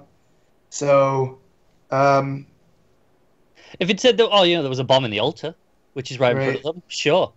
But I don't know. It got to me a little. But I like that there's that running thread about after that about what love is. That love is life, love is the true north, and all that about the story of St. Augustine. Yeah. And whatnot, and then it goes to Catwoman, and we'll see her in the next issue deal with Joker. Catwoman's been told to stay behind, and she's like sort of mocking him, going like, "Yeah, right, not happening."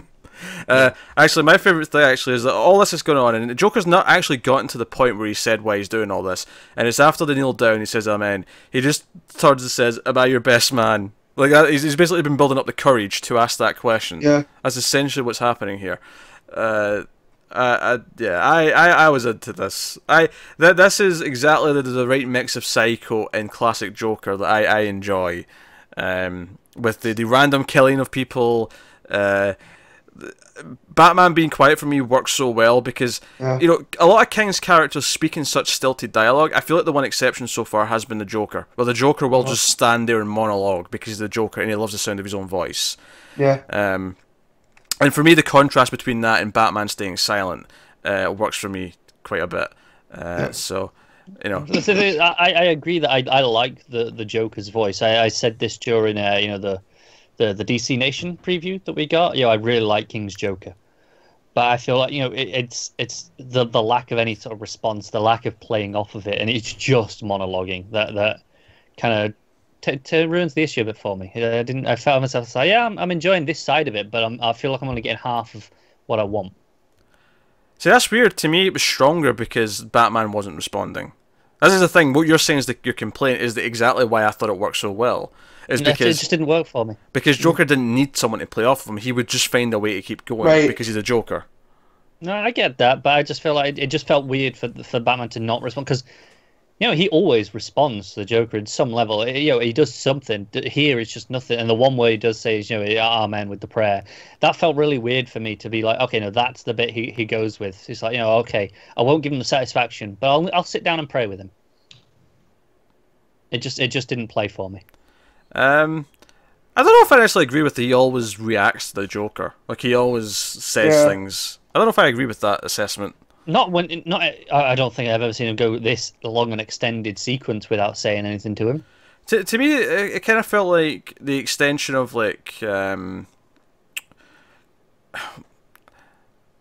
don't want to say the wrong thing to the person who might hurt someone. So you try and choose your words carefully. This was like the almost the extreme version of that, where Batman's just going to be quiet. He's just going to have his presence, and come at him.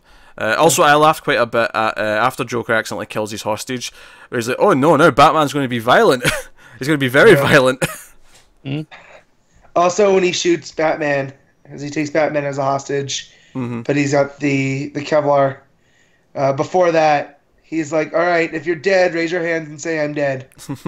Yeah, I did love. I don't know which one it is, but I think either King or Janin is a fan of Archer, the show, because they're singing that whenever a gun goes off near their ear, they grab the ear and go, "Mwah," make that noise, like because they can't hear properly. But and Batman does that exact action, like following the gunshot on his head. And I can picture the mwap coming out of his mouth. I'm like, okay. That was probably my favourite moment. A weird possible reference to Archer, okay. Yeah, no, I'm convinced also, it's a reference. You weirdo. The Batarang sliced Joker, right? It did, because he digs it out of his face, and then there's just no cut for the rest of the issue. So this is still a Dionysium Joker, then? Yeah, I suppose so. Because I was thinking whether it was an art mistake or not, but that tracks. I forgot about that. Also, this Joker from that angle looks like Matt Smith, which now I want Matt Smith as Joker. Oh man, you're right. He does. Right? He wouldn't be a terrible choice. Better than Jared Leto. Yeah. Well, I think I could list numerous actors better than Jared Leto's Joker. That's good eye. Yeah. Yeah, I'll give it a go. Yeah, sure. Batman. Art though. Oh, the art's fun. I mean, it's Janin. This is great. Good to see Janin after a while. Yeah. When was the last time we saw him? Probably. It was Marion Jones during the whole Super Friends thing. Was there a Janin part after that? I can't remember. I don't recall one. There's definitely been something after the War Jokes and Riddles. There was definitely 1 or 2 issues somewhere. There must have been. Yeah. I can't. See if I can have a quick look. The Joel Jones stuff has been fantastic as well. So. Yeah, obviously, because we had Daniel for that. What was the last arc? Oh, we had him with the Poison Ivy stuff. Janin was in that. That's right. That was it, yeah. There you go. Not been that long. Yeah. And he was on the issue with that was half him, half Joel Jones. That's right. Yeah, the Calvin one. Yeah. No, that's cool. So yeah, rate the book. Let's rate the book then. Batman 48. Matt, what are you giving it? This is an 8 out of me. Connor. I'll give it a 6. Yeah, that's what I'm going 8.5. I'm inching up a little bit. I was into this. It caught me like as soon as that first time he shoots the hostage and you turn to the double page spread and you just hear the shot. I was like, oh, okay, that worked. Like I'm into the atmosphere of this already. So, but Batman 48. That's that. Which will take us on to Batman Prelude to the Wedding, Nightwing versus Hush #1. Tim Seeley writing, Otto Schmidt on the art. So this is Nightwing and Superman. This wasn't Otto Schmidt. Schmidt only did the epilogue. It's mostly Travis Moore. Yeah, Travis Moore. Alright, don't look at me so confused. This is what Comixology told me. Well, I'm just shocked you Hero didn't Comics from the Multiverse, we read the title page.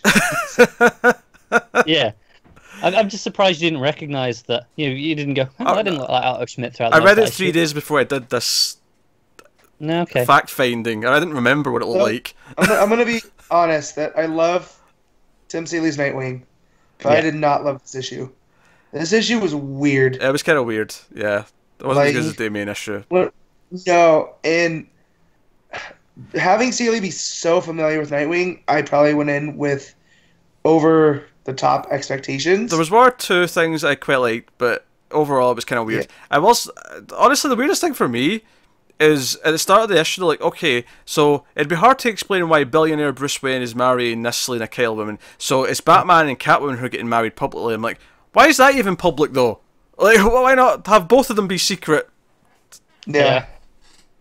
It's weird. I don't know. It's bizarre. I don't understand the logic of that, but no, whatever. And I'm pretty also, sure people are not going to question that Selena's living at the Wayne Mansion. Well, that's the thing. Even if like it's kind of secretive, they're still getting married. There'll still be a public record of them being married. Yeah. Out of its matches, Malone and Selena Kyle getting married. That's what they should have done. He don't have no birth certificate, Matt. Maybe just they don't actually go through a public record as in their civvies. They just that's it. They have the ceremony. That'll make it very easy to get a divorce then, won't it? Because they're not actually married. Yeah. Which is, let's be honest, probably going to happen. Just real quick, at Batburger, I just realized, because I got distracted by the Carrie Kelly cosplayer. Yeah. I'm pretty sure that's Condiment King, and it's not a cosplayer as Condiment King. At the Condiment Bar. It's just Condiment King. Okay, that's fair. Which, by the way, there was DC Universe news circulating this week, and the image of the Harley Quinn animated show was going around again, and I didn't notice the first time I looked at it that Condiment King's in the image. So that's why. So she brought that up. He's there. Fun stuff. So they're on the bachelor party basically, and they're taking Batman to Batburger, and then they're going to take him. Clark's got like a portal to a pocket dimension for some fishing. Yep. And then Hush shows up. Blows some stuff up, so Superman has to go deal with that. When Nightwing tackles them, they end up falling into not the pocket dimension they were meant to go to, but like this weird place. The in-between. Place in between. And all these faceless people start to attack them, and they have to go back to the Wayne Manor. It's a place that means something to both of them, so it'll be important. And Hush was planning to steal Dick's face and become a close friend to Bruce again. The idea that he doesn't want to be Bruce Wayne anymore. He just wants to be his friend again. That's a fine idea. Yeah. Also, why was the dude from Big Lebowski in here wearing a bike helmet? Like, what was up with that character besides just the exposition man? He's exposition man. That's yeah. That's basically it. That's all I got for you. But yeah, and I like how they do try to team up, and I like what it says about Nightwing, and like him and Bruce's relationship goes deeper than friends because they are family. Yeah. No, I actually, it's odd how it kind of mirrors the Batman issue with Joker, but I actually did kind of like the scene where he's at the end. He kind of realizes, hey, is he your best man? Is Clark your best man? It's not me. I know. King was saying that they're not giving a definitive answer on the best man until the wedding issue, where it will be revealed properly. Okay. Here's the thing: he gave. So you can be best man in name, right? But like, he gave Clark the rings. So technically, no matter what, Clark's best man. He organized didn't he organize the bachelor party to go to Batburger and then go to that fishing spot? I'm not sure. I think maybe Batburger might have been Dick. Yeah, I think it was both of them because they said that was our job as groomsmen. Was the first thing they said. It was our job. Okay. Yeah, let's be honest. Bruce is going to be one of those dicks who has like 4 best men, right? Yeah, you're all the best man. Yeah. Because I told my best man, I go, you're technically not the best man. You're just the best qualified for the job. So you're just the one that'll do. Yeah, you're not the. No, I told him you're not the best man. You're the most qualified man. Yeah. So, but yeah. In fact, I put that because as the groomsmen gift, I gave him all engraved mugs, and his had most qualified on it. So very good. But yeah, no, it's just a weird issue. I kind of wanted more out of Superman, Batman, and Dick because I love that relationship that Nightwing took his name from Superman because he looks up to Clark so much. Yeah. And then just to kind of get this weird Hush story, and they're stuck in the in-between. I just wanted more. This was the sort of thing I was more expecting the one-shots to be, and the Damien one was quite good. So we'll see how the rest of them shape up. It might be a bit more of a mixed bag. Next one should be fun because it's Barbara versus Riddler. And presumably Schmidt on art. Yeah. So yeah, since they have this scene at the end with Schmidt, it makes sense. I like a lot of the ideas in this. It's just the actual story itself as a comic is weird. Yeah, it's also one of these things where, again, you're just going to throw out, there's a pocket dimension with all these rules, and we're just going to set it all up and have it completely end by the end of the issue, and we're back. Yep. Yeah. So I don't know. It was okay to just kind of weird. What were we rating this, Connor? I think I'll give it like a 6. I like the art. I like the ideas. Kind of a mess in terms of structure. Matt. Yeah, I'm giving it a 6 too. Much more of a mess, and my expectations were way hurt. All right, 6 is all round, I think, and I'll go with a 6 too. Oh man, it's not a bad issue. It's not terrible, but it's just kind of weird. We don't have a sound drop that goes to Maiden. I mean, it's just a 6. No, you go with the soundtrack from The Omen. That's what you go with. No, you just kick in with the Number of the Beast, obviously. Yeah. It's 2 against 1. I'll always go with the movie reference over the metal reference. Yeah, but it's Maiden though. Like that's so one song just about everybody knows. All right. So what was that take us on to? This is on to Green Lantern's number 48. Alan Gillespie on the writing and Ronan Cliquet on the art. Between this is a 2-part fill-in, right? And between this and New Challengers, Aaron Gillespie is officially on my writers I do not like list. Persona non grata. This was tough to read, and as a slog. I've had since Rebirth started. Jessica, she's become a slight crush of a character, right? Like we love reading her. We all all around. This did her no favors. I don't understand her in this issue. None of it makes any sense to me. Like what? None of her actions line up. Because they've not explained what the inciting incident is yet, or why any of this is happening. Even that, just the idea that she runs, it's like, well, that doesn't feel like Jessica. No. She hides from things. Don't get me wrong, but the way she kind of smooth talks that lantern into letting her go, what? Yeah, it feels like a character. And the fact is, the annoying thing is that it's dealing with some of this ring stuff, and you know that Seeley probably had his own way of doing this, but he's left kind of what the basic beats were, and then someone else is trying to write it, and it feels so clunky. And yeah, and if this is what Seeley was going to do, I would feel the same way. I feel he would have handled it a little bit better, because he had a handle on Jessica. Yeah. But yeah, man, her going to this like gangster type character for whatever reason, and like. Here's the thing also. Elizabeth literally tried to kill them, right? She was part of that supremacist she jumps group. in and she's like, oh, hey, it's great to see you. It's been a while. I'm like, wait, what? She should be in prison. I was trying to remember, did they make up a bit more than I'm remembering from the end of that arc? I don't recall that. Yeah. No, like, they were like, oh, well, you were corrupted by whatever, but you're still going to jail because you did bad things. Maybe there's more of an explanation coming as to why there's like some weird things here that don't quite add up, but it never gives us any hook to. Because I think what the problem with it is that it doesn't feel like we're in some sort of alternate reality or anything like that. It just feels like, no, this is normal, but there's just weird things that don't line up. And then, because the big cliffhanger is just that, we finally get to Simon. Simon shows up, Jessica, I'm going to stop you no matter what. And it's like, okay, fine, whatever. I have no idea what the conflict is here. And I get that it's supposed to be a mystery, like, okay, why is Jessica doing all this stuff? Yep. But right now, I just don't care because it was such a slog to read. Oh, from the very first page, it's that whole narration about how she's never had a drink. I'm like, okay, I get it, but this is clunky as shit. That endeared her to me as someone that also doesn't drink. So at the end, where she's just like, oh, well, I'll see what I've been missing. Well, then you don't get to brag about it. I'm fine in the concept. It's just the way it was written was really clunky. A page to tell us this story. I'm like, this didn't need to be like this. That's fine, but I like the sentiment, and then for her to just break that sentiment at the end because life is hard, then why even make that sentiment? Was it just a setup for her to break it? Well, when does she break it? When does that happen? At the bar at the end. She goes, she comes back again. Oh, fun story about me. I'm about to have my first drink. Yeah, and I'm just like, there was no point to introduce it then, like. Well, there's a point in theory.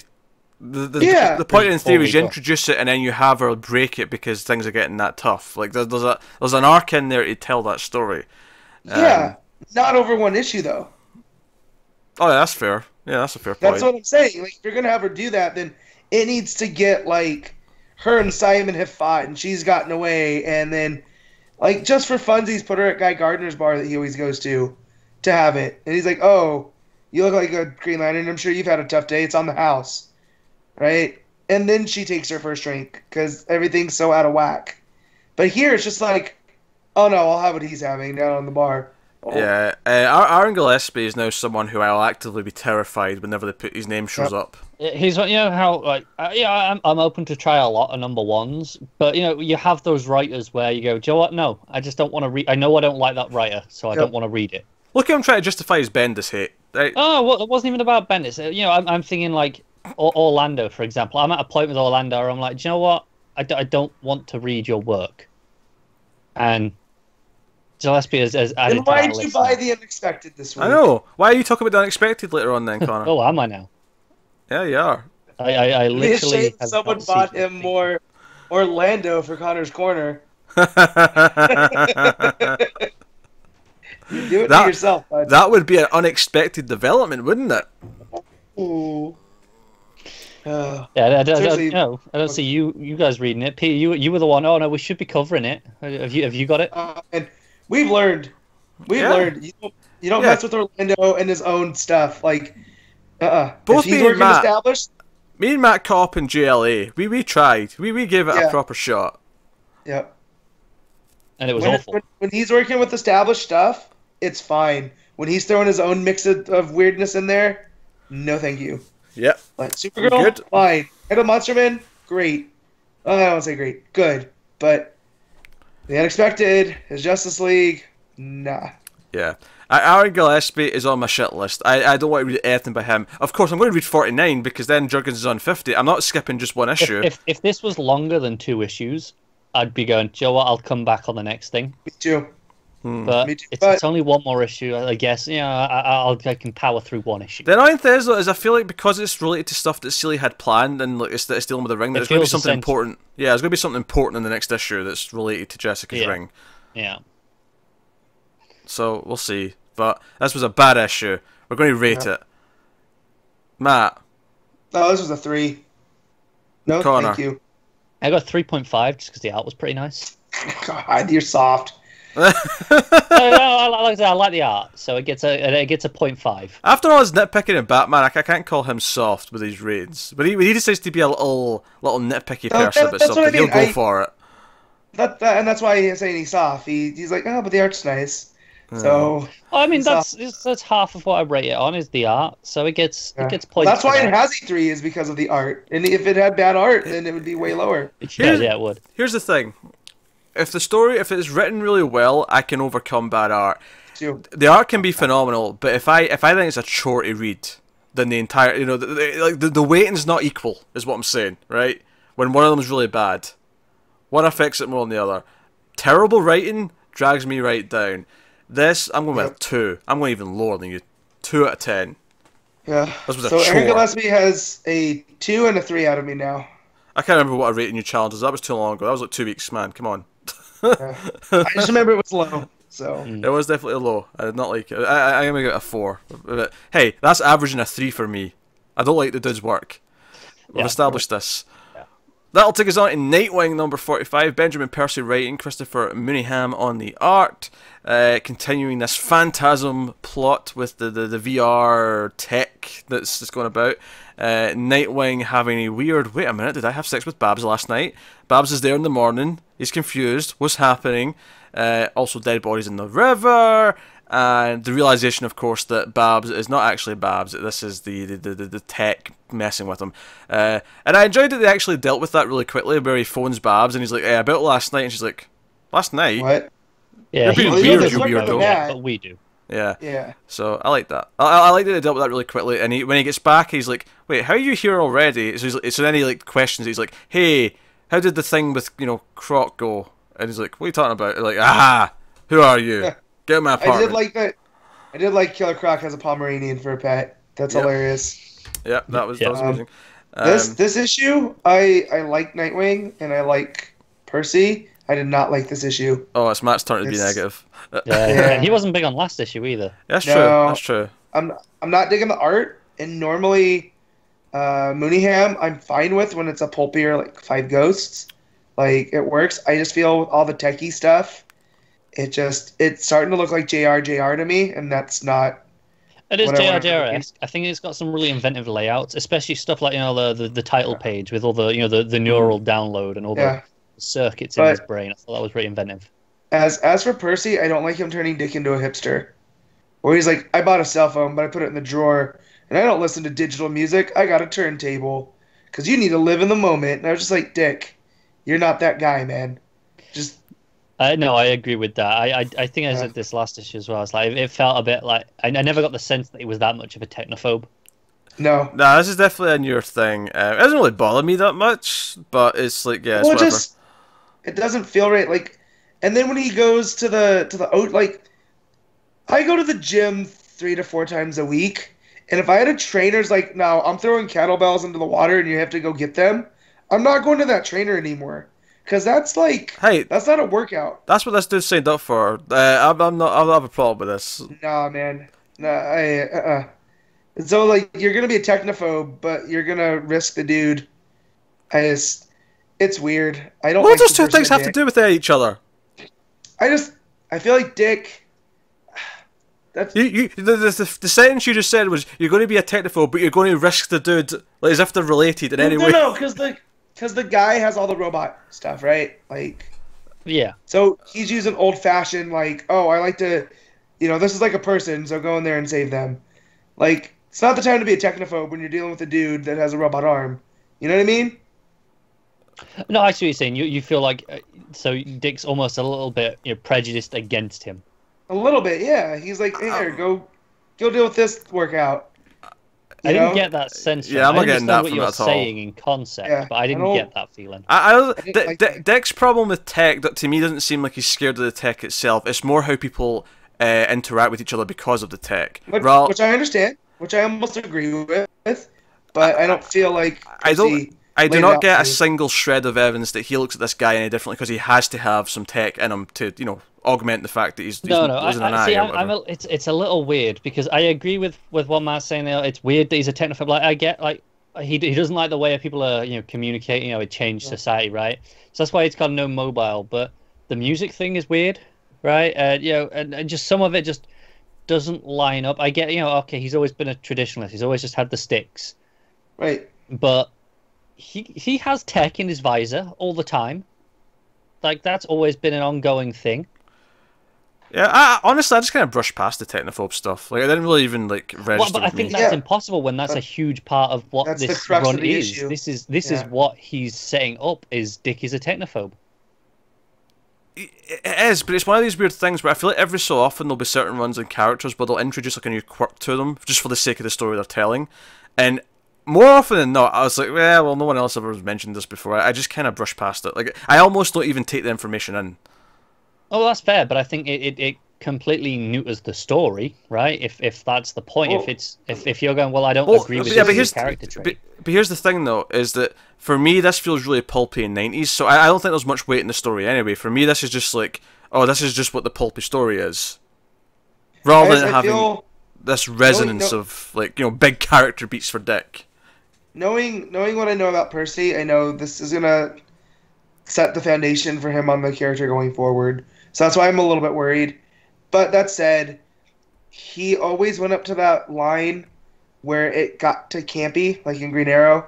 Like we in the New 52, he was fighting werewolves, and I was perfectly fine with it. I think it's worth noting that his first stuff with Green Arrow in the New 52 was a similar thing with the technology of it was the predicting crimes with the technology thing that he was against there, and that played well for Ollie, but it doesn't really work for Dick. I don't think so, especially with this character Worm that just came up, and it's weird. Like Pete just said, it's very 90s. Oh, it's super 90s. I kind of like it in that way, though. It's the pulpiness that's working for me. I like the scene after they find the body in the water. Dick just sort of inches up behind Svoboda just to look over her shoulder, and I'm like, wait, she doesn't know you're Nightwing. She's going to think this is just some random dude. And sure enough, she turns around and goes, hey, six-pack McPretty, go away. This is a police investigation. I was like, okay, that was kind of funny. I'm into it. Also, this book's not in danger of being dropped because it's Nightwing, and I'm always going to read Nightwing, no matter how it gets. Till Abdel starts writing the big gig on. Yeah, but don't do that. And Don't even joke about that. Yeah, more on Dick being misrepresented later in another book, but yeah. All right. Yeah. Yeah. No, I think I'm liking this the most out of his then. I like it. I'm having fun with it, but I do agree that it's weird characterization for Dick. I feel like the technical part is kind of different and weird, but I feel like the other side of it is really on the money though. Like his kind of like insecurity of trying to like be on his own, and like he's the guy who asks for help, so he feels weird asking others for help, and there's a lot of other character traits in there that I think feel very true to the character for me.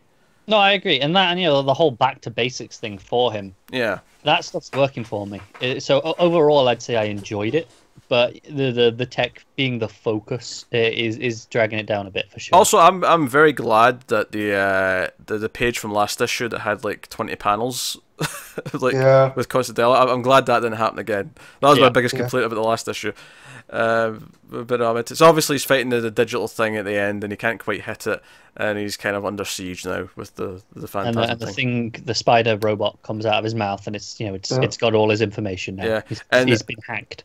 There's one scene as well with basically someone wants these Phantasm boxes in every single house, so they're giving them out for free. And this gang tried to steal the shipment of them, and basically whoever's controlling this stuff through the Phantasm just blows them up right there and then. Yeah. Because the driver from the truck, he was just a delivery guy, he's just doing his job. He's like, okay, I'm just going to hand them over, I don't want to get attacked. And then he's like standing like, oh shit, how did they blow up? But I think it was just someone knew they were doing this, and okay, right, boom time. Yep. So, no. I guess we'll rate Nightwing then. Matt? This is a 6. Alright, Connor? I give it a 7. I think I'm more of a 7.5, I think. I think I liked it a bit more than Connor did, and obviously much more than Matt did, because Matt wasn't as into it. Yeah. Like, again, it's not super terrible. If you like it, I'm not going to fight you on it. It's not my thing of Nightwing. Like, yeah. It's not a Nightwing I like to read. Alright, we'll move on then to Green Arrow number 41. Mairghread Scott is writing with Matthew Clark on the art. This is a 2-part fill-in before we get to the new run by the Benson sisters. What's interesting here is this is the writer that's going to be taking over Batgirl with issue 25, at least for an arc. Maybe ongoing, they've not really kind of specified. But, so I was curious to read it for that sense. Just, okay, so what's the Batgirl going to be like for 6 months? Yeah. And a little bit of time. The plot of this is that Oliver has been tasked with transporting Parasite across country because, of course, Parasite can absorb powers from anyone it comes into contact with, so the theory is send someone who doesn't have any powers to make it There's a logic to it. There is that logic, but Parasite also kills regular people that don't have powers. It does indeed. When he absorbs them, so they're just telling him, like, well, if he gets you, at least he's not going to be fully powered, Ollie. I do think it's a fun idea for a plot. That said, when he said that, though, I couldn't help but think, what, Batman wasn't free? I mean...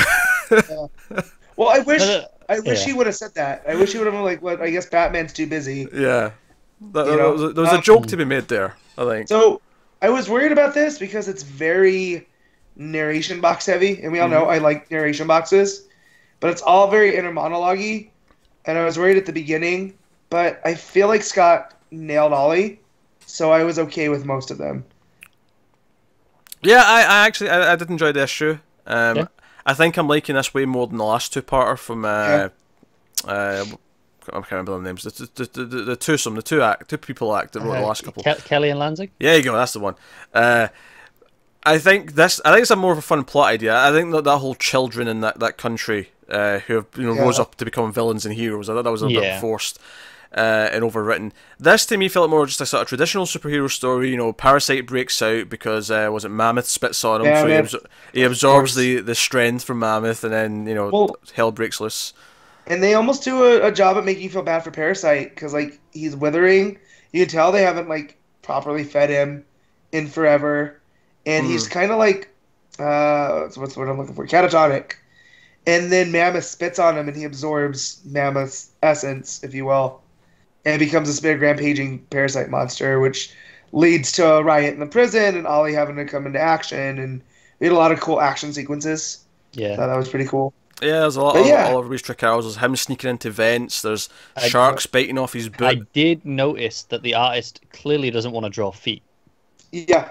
Because it was after he loses the boot to the shark, there's a couple of pages where it really obviously hides his foot, and it was really glaring. Like, he's half off page for one panel. He's that foot's behind the desk, and the rest of the issue you're seeing feet constantly. But as soon as he loses that boot, it's like, nope, we're hiding that. We don't want to draw that. Yeah. I mean, I can't draw feet, so I'll well, no, I can't draw at all. But that's not the point. The point is, I felt. It's not nearly as bad as Liefeld in his feet. So. No, it was weird because when I thought, is that his boot that he's lost? And then it was odd not seeing like the bare foot for like a couple of pages because I felt like they were going to show it. It felt really obviously hidden, and I think that was the problem. Is I felt them trying to hide it. Yeah, well, you felt the artist trying to hide it. I feel like that's only the artist's fault. Oh, I wonder actually if they drew the feet and then like the editor or the writer sort of went, hey, maybe change that panel and take the foot out of it. Maybe it just wasn't very good. Yeah, there's always a possibility. That was a fun. It's for a two-parter. There's this fill-in. This is a fine little story. Yeah. It reminds me of that script that was going around like almost probably 10 years ago now, called Supermax. That was going to be about Oliver Queen going in undercover to the Supermax prison, and it was going to be basically the Green Arrow movie. It had a really cool concept, just never got off past the script level. Yeah. So I will say, as much as I just complained about that art part there, I do think mostly it's pretty good though. I really like the use of the layout with the the red and white target circles. I think that that's a recurring motif that I quite like, and I do like when he's in the vents, the shadows and the green glow look really good. Yeah, the vent stuff did look quite good. I agree with that. I think the art for the most part it didn't blow me away, but it was kind of dependable. Yeah. Outside of the feet issue. So yeah, but like I said, I really like the use of that target motif. That gave it some character. I think it's fair. I think if you're picking up these two issues, if you're not wanting to have a gap and you're picking up the fill-ins because you're going to have the Benson's run. Yep. I think this next one is probably safe. Nothing to be upset about having to buy them. Is I guess what I'm saying. And also fills me with a bit of hope that Batgirl should be fun if nothing else. Yeah. So. I guess we'll rate Green Arrow 41. Matt, what are you giving it? Maybe this one an 8.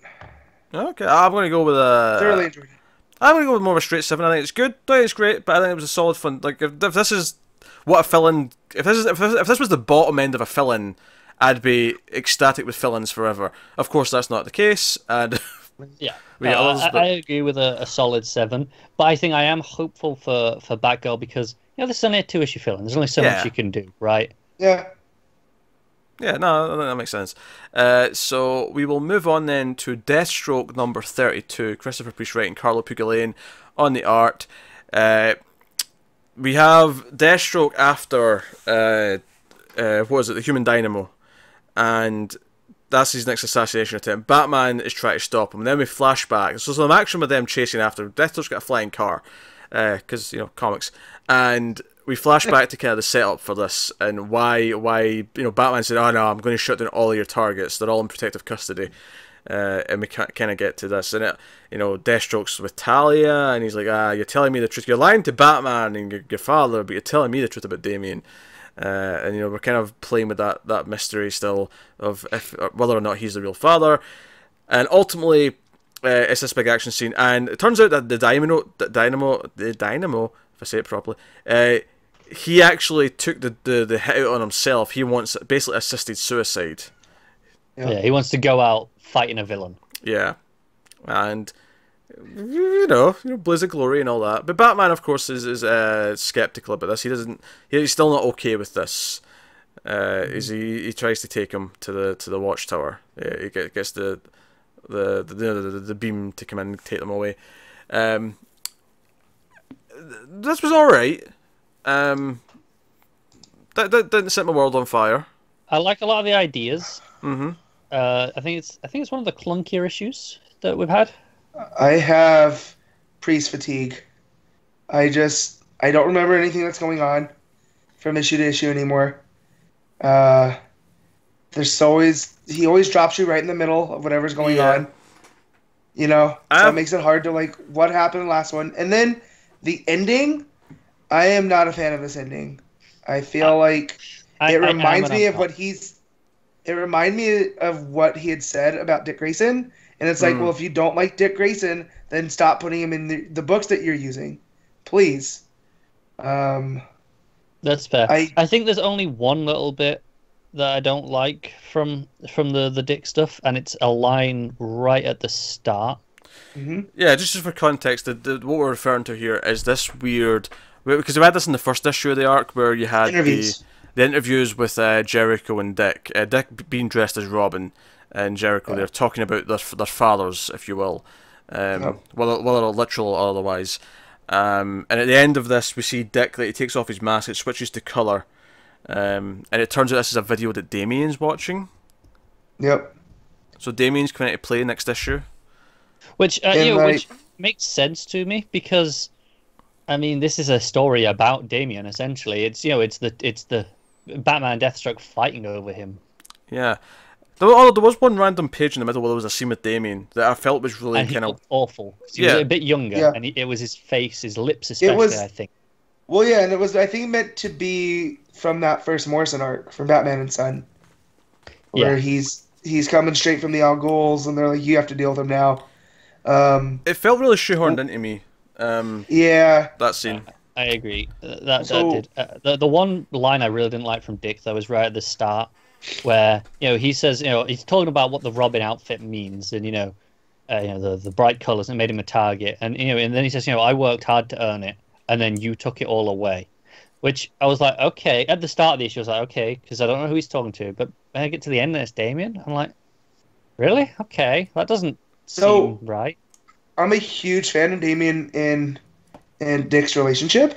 Yeah. Like, I feel like they were the best pair of Batman and Robin we've had in a good long while, just because how they offset each other. Mm-hmm. So this coming from Dick just doesn't. Well, that's the thing. I don't think it is Dick now, because when I saw it was him in the Robin suit the first issue, I assumed, this is from the past. This is like a weird meta thing where it's Dick as Robin at that age talking about Batman.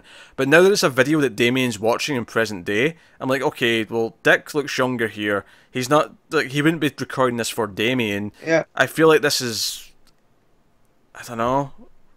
It made more sense coming from Tim, but that's not Tim. Do you know what I think is worth noting is throughout the issue, Deathstroke's talking. It's like, yeah, Bruce Wayne's probably Batman, maybe. I don't know. It doesn't really matter, right? But if he's got that, he can probably link Dick to Robin, right? Yeah. Pretty easily. So could he have been setting this up? Is this part of a plan that we have not, yet to see? I don't understand what the thing is if. Like, I don't actually think they're changing his parentage, but why would Deathstroke... That's what I'm not following. That's why I have priest fatigue. What's the end game here of Damien not being Bruce's and being Slade's? I think, assuming this is a plan from Talia, I think the ploy is to kind of turn him back against Batman and, have her back on the side of the Al Ghuls, embrace that darker side of him. If that's the plan, because Deathstroke will nourish that darker side to him for her so that it'll kind of fill that purpose. He's terrible with children. Oh, absolutely. So even if that's the case, why not just get, she could clone another one. And we've seen her do it before. So here... Is this something that comes out of the Wayne.exe that we see get initiated? That's a good point, yeah. Is that where this footage comes from? It might well be, yeah.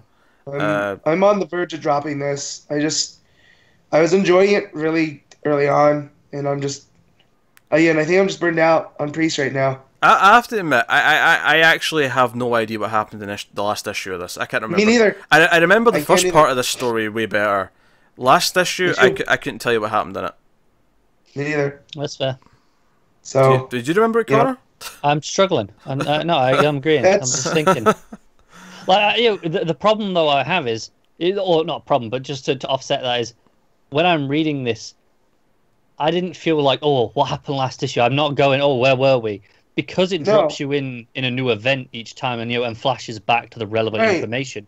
I didn't feel like I was missing by not remembering the specifics of last issue. Well, I don't feel like I'm missing anything, but what I feel is he's throwing so much out there that when we can't remember the issue previous, then it's kind of a problem because he's not taking time to touch on or giving stuff time to breathe. A recap page would be helpful. I agree. Yeah, I'd love that in all the books, to be honest. But when it was going, twice a month, you didn't really notice it. No, I agree. Since it has switched to monthly, it has been a little bit harder to remember all the things because we read so many comics in a month that between the two issues, there's a lot that we fill in that way. Honestly, I remember because I wasn't reading it at first, and I caught up. And I think I enjoyed the first chunk of it more because I read it in a binge. I read it all pretty close together, back to back. I think the longer I've been reading it monthly, the less I've been enjoying it because it's getting harder and harder to kind of keep track of what's going on. I think the Defiance arc was pretty fun, and there was a lot of stuff going on. There was a lot of other characters. I feel like this arc, though, well, it had a really strong start. This issue and last issue weren't as strong. Yeah, I agree. I like this stuff. Go ahead. There are still things I really like when it gets to the end and it's revealed that he took the contract out on himself because he wanted to go out in the blaze of glory, and Deathstroke just shoots him. It's like, no, I'm not respecting that. That's not what the job was. The job was just to kill you. Right. And he's just like, yeah, okay, that's done, dealt with. It's so cold and uncaring about it. I like that stuff. No, I like the stuff with Batman stopping him. I like the idea of 7 Waynes. So we don't even know which one is the real Bruce Wayne. Like, I think that's interesting, but I don't feel we spend enough time on it. And I could care less what's on the Wayne.exe. And I don't think we always talk about stakes in movies and whatnot, but I know he's still gonna be Bruce's son, however this shakes out. So there's no doubt he's always going to be Robin. It's not like he's going to become Kid Deathstroke. So, that's fair. I do have to question as well at the end. Why does Damien have a fidget spinner? Because he's fidgety. Yeah, but he's got swords for that. Yeah, but no, it makes sense. If any kid's going to have an annoying fidget spinner, it's Damian Wayne. He's fidgety. That's all I'm saying. I don't know. I have to admit, this was outside of Wonder Woman Annual, which we're getting to in a minute, this was the last. This was the second last thing I read. Right? This was, this was not in my. Wednesday came. I read Justice League. I read Man of Steel. I read Batman. I read Nightwing, and then I read Green Lanterns, Green Arrow. And Green Arrow was maybe later than it would have been because it was a fill-in, and I wasn't sure. Same with Green Lanterns. But no, it was when I came to okay, what have I got left today? And the day of recording, what have I put off till today to read? And Deathstroke was one of those books. And it's kind of been in that realm for a while. I will agree it was the last of the regular books. I left the 2 fill-ins till last, knowing they were fill-ins. Out of all the regular writer ones, it was definitely the last thing I had. Yeah, so Patience a little bit weak on it right now. I mean, I don't want to make excuses. We'll see. I mean, if week 1, which is when Deathstroke's on, gets busier with other things, and it might... that may be what pushes me to maybe drop it, but right now I don't feel. Right now it's not a huge week. Yeah, but I think Catwoman's a week 1 book when that starts. So I mean, right, okay. Well, I'm about to have an opening, so I won't drop Deathstroke right now. But see how you feel come next. Well, it's only next month actually. Yeah. So we'll see. But hey, all right. So we'll rate the book actually before we move on. Connor. 6.5. I think it's a bit messy, but I like the ideas. And weird Damien in the middle aside, I like the art. Matt? 5.5. I'm actually going with a straight 5. I'm kind of middling on this. So, yeah, not high scores all around for Deathstroke. Which this is on to our last book of the week, which is the Wonder Woman Annual #2, James Robinson writing, with Marc Laming and Frazer Irving on the art. My first thought is you got Frazer Irving to do a book at DC right now, and you wasted him on the Wonder Woman Annual. Are you mad? That is a shame. Because I'd forgotten he was on it, right? And I was reading the book, and it was the regular art at first. They kind of split it up by whenever it goes to these flashbacks or these more mystical moments, it switches to Irving. And when it switched to Irving, I was like, oh my god, this looks amazing! I forgot he was on this. Give Give me Irving on Clarion. Give me Irving on Etrigan. Give me Irving on... I'm trying to think of something that's not magical, but that's big, grand scope. Give me him on the Fourth World. Yeah, no, I haven't obviously read this issue, but so I haven't seen the art in question. But I think Matt Lam is usually... Yeah, I quite like him. He's solid. He's fine, but he's more like he's closer to like a house style, I suppose. He's more normal, if that makes sense. Right, well, Irving, he does the dark stuff so well. It's the dark with the blotches, and it's very almost transcendent. So scratchy. When I think of Dormammu from over at Marvel, I think of Frazer Irving stuff. But here's the thing. Like, I think I would even nominate Aquaman as a good fit for him, because I can see like the darks of the water and like having the splotchy kind of stuff. Like, there's a lot of potential. Basically, I just want him on a horror book. Put him on Justice League Dark. Oh yeah, horror book. That's a good idea. Yeah. Anything that's horror, anything that's set in space or underwater, anything that deals with that kind of oh my god, image. Frazer Irving on Green Lantern Corps. Like, I mean, Sharp's doing it, but yeah, that's fine. That's I'll take him on a Hellblazer book. Yeah. So, yeah, Star Sapphire showed up and grabbed Wonder Woman at the end of the last issue. Turns out one of the Dark Gods is on what's the planet that Star Sapphire's on? I've forgotten. Zamarin. There you go, Zamarin. There you go. Because of the Zamarians. So it's easy to remember. Condescending. I'd forgotten the name, and I asked. Obviously, once I knew it was Zamarin, I knew the Zamarians came from it. Yes, very good. Thank you for that. Sorry, I'm just salty because well, don't direct your salt at me, Matt. Sorry. So mad about the hockey loss. And this book was a waste of freaking time. I don't care about the Dark Gods. I don't like that they tied the Dark Gods into the Dark Multiverse. I'm over the Robinson on Wonder Woman. I'm done. This is it. I can't take it anymore. You've only got like 2-3 issues left, right? Don't care. I dropped Liddell Superman with 4 issues to go. So, before John's, I did not stick it out. I'm not sticking this one out. I can't. This annual was terrible. Does that mean I'm done too? I think so, Pete. I made a decision for you. Nice. So I like the idea of Wonder Woman as this image of love. Because that's her mission, right? She wants to spread goodwill and love, and she was the Avatar during the Blackest Night. And the Zamarins are cool. I want to see a cool interaction between the two. Oh man, see that first panel? See when they're explaining the story of when they tried to fight the dude from within the statue. In that first panel of all the Zamarins or the Star Sapphires beaming their light in the clouds. That is such a beautiful panel.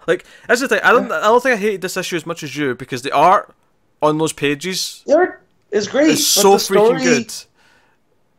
I understand that this happened in the annual, but I don't. It made me care about the Dark Gods less, because I'm just oh well, if she can just go and why'd they attack Zamarin instead of just they attacked Zamarin because they wanted one on Zamarin to lure Wonder Woman away from Earth so that Earth would be undefended. Even though there's an entire freaking Justice League on there that should probably be showing up. But that's it. But if she prayed for them, as we find out, then they should appear no matter what. I just don't get it. Now, honestly, I don't think it's a terrible issue. It's kind of just, it feels like a weird filler issue, but it has very nice art, right? It feels like a weird tangent in the story just so we can have an annual. But like I said, the Irving art is gorgeous.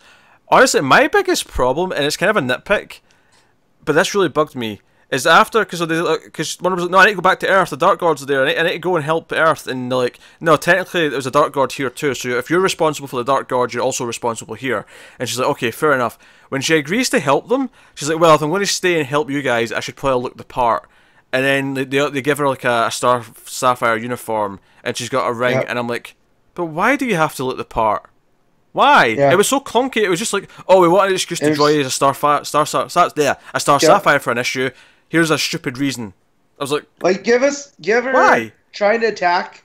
Yeah, no, give her trying to attack the thing first as classic Wonder Woman, and whatever happens, the lasso doesn't work for whatever reason. So she's like, well, let me get one of those rings. Let me see if this works. I don't know. Attack this Dark God of Love. why she needs to have the pink outfit. And like, if you want to give me a reason, then give me a reason. But this was just, oh, I might as well look the part. Why? It's kind of Robinson's Run in a nutshell. It's just why. And I'll Jason, say, why? It's swapping between two arts, obviously, a lot throughout the book. Yeah. I think most of it works though. I love the shot of the dark multiverse planet. At one point, there's a 2-page layout, and there's like a big sort of landscape view of this dark planet. Looks beautiful. You know what? I think I'm gonna have to just go to the comic shop and flick through this just to see the art. You should. Yeah. Every time it switched artists, I thought the change worked because of the context of what was happening. The only time it didn't was the final time it changes back to the regular art. It's when Wonder Woman's getting her ass kicked, and then all the Star Sapphires show up to help. And it switches back to the regular art, but it's still the same fight, so that felt like a jarring change to me in the art, whereas every other time before that it felt justified, and, you know, either it was shifting to a flashback, or it was shifting to, like, the big fight with Wonder Woman and the bad guy, so it was like, it got, like, more metaphysical, so that's why it got more, you know, ethereal in the art, I guess, if you want to call it that way. So the last switch back I thought was a bit weird, and then ultimately it's like, okay, I helped you guys, send me back to Earth, okay, we'll send you back, come back for issue 48. Or not. Well, and then the Stark God too, and they say he's powered by love, but a darker version of love, and I'm just like, what is going like? Yeah, they explain it as he looks for the impurity. So if you've got love in you, he finds where but you're fueled by jealousy, or you're fueled by, you know, lust or whatever, and it'll corrupt that part of it. Yeah, so that. Weak sauce. I don't think this was by any means any of the worst that Robinson's had, and I think maybe that's just because the art was elevating it, and there was no Jason. There's not a single moment of Jason in this entire run. It's great. Yeah, but it was an annual and it was double sized, and I didn't want to be reading it. That's also fair. Actually, what I think for comparison's sake, I read this soon after Green Lanterns. I think the fact that Green Lanterns was such a slog, and by comparison, this was much lighter on the dialogue. I was like, oh, this is going quick. This is great. It's better because it was relative to something else. Yes. Yeah. Well, I do think it's a better book all around than Green Lanterns was. Yeah. But not by much, because I mean, at least the Frazer Irving art and the regular art's fine. You were talking in the Green Lantern section about how if you don't care about the story, then good art's not going to save it. Oh, absolutely. And that's how I felt through this entire book. I was just like, I don't care. Yeah, well, specifically I said if I hate the writing, the art won't save it. Here, the writing is not necessarily terrible because there's not too much of it. It's quite, you know, it works. It's functional. It functions in what it's doing. Yeah. So it doesn't annoy me as much. But yeah, it still feels kind of worthless overall. It feels like a tangent to the main thing. But when it's just more of the same of what I've been getting that I've been tired of already. Oh sure. Then it's just ramping up. I can't be too harsh though if I'm rating that. Like I feel like it's kind of like a 5.5. Like the art elevates it enough to a 5.5 for me. It's a 5. I did enjoy it more than Green Lanterns, but yeah, I'm just done with Wonder Woman right now. I need to take a break from Robinson. That dude's maddening. I don't care if there's 2 issues left. 3 issues. So, Pete, are you sticking out alone for the last couple, or are you taking the easy way out with Matt? Because you did say when he dropped it you would. Yeah, but I like how you phrased that. The easy way out. Is that if you're trying to goad me into it? How dare you, sir? No, if I'm not talking to someone about it, I'm not reading it. I'm done. I'm done. Good answer. I'll come back. Well or not, I have the if I have the courage. Do we come back for Orlando or not? To start Orlando's issue, I don't know. Yeah, I'll read the first issue. All right, okay. We'll read the first issue of Orlando and see how it is. And we'll see how it goes. But yeah, it sucks because I want to enjoy Wonder Woman. I just, oof. At least Orlando's only one arc, right? Yeah. Maybe we can get someone better after that. Then they announce Jodie Hauser. We can all get excited. It'll be fun. And then, go from there. Sure. So, that will take us on to the best stuff of the week. I'm not going to lie here, but we'll be full disclosure. We actually recorded this last part of the show already. And then, we went through that part. We then realised we weren't recording that last 10-15 minutes. No, you weren't recording. You can see it on the screen. You can see if I record or not. Right? So I'm not taking full responsibility for it. So we actually already picked our favourites. So if we get through this quickly, as if we didn't have to think about it, that's why, because we just did it already. So, weird ending. There was also a whole section where we talked about how good Immortal Hulk #1 was and how we recommended it. It was a good horror book, and Hulk was, you know, built up as an element of fear. It was this presence. Go read it. It's good. Yeah. But at the sake of was the part where we said, "Oh yeah, we didn't do the unexpected"? Was that in the part that we just didn't record? Yes, that was the joke that I started off that part with. Yeah, I thought so. Yeah, no unexpected. I just wanted to make sure that it was really clear that we really didn't give a shit about the unexpected. Yes, no, we didn't give a shit about the unexpected because we went into all the Marvel books that we read this week and tried and. Yes, we went into like the Marvel #1s. Connor talked about the other Marvel #1s that I didn't try. Me and Matt talked about Sword Daughter. Sword Daughter. Yeah, that was happened. I know the section that never was. You can hit us up on Twitter if you really want the details. Yes, but Immortal Hulk #1. Do try it. It's good. Anyway, so yeah, best stuff of the week, best panel / moment, best art, best cover, top 5 of the week. So this will be quicker than normal because we did just do this already, and then we're just recounting it for the audience's sake. So best panel / moment. Mine's was from Justice League. It was John Jones in the space with the giant space alien head in front of him. Really beautiful and epic. So there you go, Connor. I wanted that one, but Pete got there first and stole it, like I knew he was going to. So I went with John Jones as a Moon Dragon because that was awesome. And Matt, surprising absolutely no one. Yep, Man of Steel. Doc Shaner drawing Superman beating up a Robo Gorilla. Piloted by Toyman over Coast City. That's for me. Cool. What's next? Best covers next. I debated repeatedly about the Justice League cover versus the Batman cover, and ultimately went with the Batman cover with Joker with the chess pieces. And I particularly mentioned that I like the detail that the chess pieces were Bat characters, like Batgirl and Nightwing and stuff. I think that's really cool. So I went with that. Connor? Yeah, I had a couple of options. I debated between the Justice League's nice composition, the Deathstroke variant of Francesca Mattina, which is fantastic, and the Green Lanterns variant I thought was pretty nice. But ultimately, I went with Deathstroke. Yeah. I went with Justice League because I like the way it looks. That's exactly what you said last time as well. There was no change there. No, that was the whole thing last time. I like how it looks. So that is like the best art of the week. And Janin for me, well, Janin for all of us, right? Yeah. Yeah, we all I want picked to give to Shaner for half of Man of Steel, but that's not allowed. So yeah, and I also said that if Irving did all of the Wonder Woman annual, that might have won. Yeah, I know. And I did say, even though my slight issue that I had in Batman with the art with the cross, it wasn't enough to ruin the art overall compared to. That's right. We lost my good bit about making fun of Connor that we had to listen to his whole complaint for 5 minutes, and then he turned around and picked that art anyway. Like, one complaint does not mean it ruins the whole. It's not that it was one complaint. Complaining about his complaint, so fun time. It was 5 minutes of that complaint. That's what I'm pointing out. I mean, it was a pretty glaring error, but still better out than anyone else overall. And then Matt can complain about me complaining about Connor complaining. Yeah, he's just done that. Yeah. All right, top 5 books of the week. Connor. Yeah, so Justice League. I'm trying to remember what I did. Justice League, Nightwing, Green Arrow. Those were the ones that I'm really into. And then I struggled because I'm like, I'm not super hot on the rest of them. So I went with Deathstroke and then Batman. And I did say Immortal Hulk would have been number 2 if I was slotting that in. Matt. Yeah, so Man of Steel, Justice League, Batman, Green Arrow, and Nightwing. But I don't feel good about having put Nightwing there. Cool. I had Justice League at number 1, despite the fact that I rated it higher, because it's more exciting than it's building up to a lot of stuff. So it's left me with that spark. So that's why it's number 1.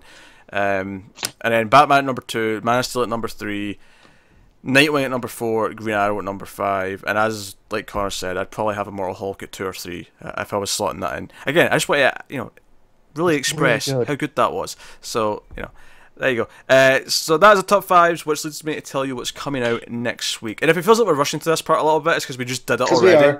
Yeah, and it lasted like 15 minutes. So, and we're all hungry. So I'll be a bit quick about it. I gotta clean the house because CM Punk's fighting in UFC again tonight. So.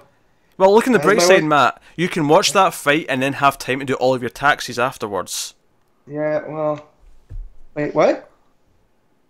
I just picked something that usually takes a long time. I know it's not the appropriate time of year to be cracking that joke. Yeah, no, that's why I was like, I don't get it. The joke is that CM Punk didn't last a minute the last time he tried to fight the UFC. Yeah, that's what I'm saying. That she's saying that we're preparing for a second funeral, and all right, so yeah. Alright. So what's coming next week then? Coming next week is Man of Steel number 3. We got Batman Prelude to the Wedding, Batgirl vs Riddler number 1. We have 3, well, not 3 number 1s. I won't count Titans Special, although it's kind of a number 1 in that it's the start of the new era of the Titans with the new roster. Yeah. And then in terms of number 1s, we have Hawkman number 1 and we have Plastic Man number 1. Hawkman being an ongoing, Plastic Man being a mini. Those will be interesting. We'll check those out. Also next week we have Detective Comics 982. This is the fill-in before Brian Hill's arc with the Outsiders set up. Not that it, I mean, I'm loving how much he's joking on Twitter. Every time someone asks him, he keeps coming up with witty responses where he can't admit that that's what it is. Yeah. So my favorite one is "There's an outside chance." that was a great one. There was one where he, Comic-Con, right, at this point. Yeah, there was one where he was treating someone was asking him questions like, "Are you a cop? Are you a narc? Is that what you are?" Like, he was having fun with it. It was good stuff. And then we have Wonder Woman 48. Oh no, we don't. We've dropped that. Yeah, I successfully made that mistake last time. No, I successfully skipped over that last time, but I wasn't thinking about it this time because it's round 2. Because you would remember what you have got that you didn't have on your list. So we have the Telecoms 982, we have the Flash 48, the next part of Flash War, we have Hal Jordan, the Green Lantern Corps number 46, we have the Return of Mr. Miracle with number 9, we have the final issue of New Superman in the Justice League of China with number 24, and we have Sideways number 5, which Matt will also be reading next time because he caught up.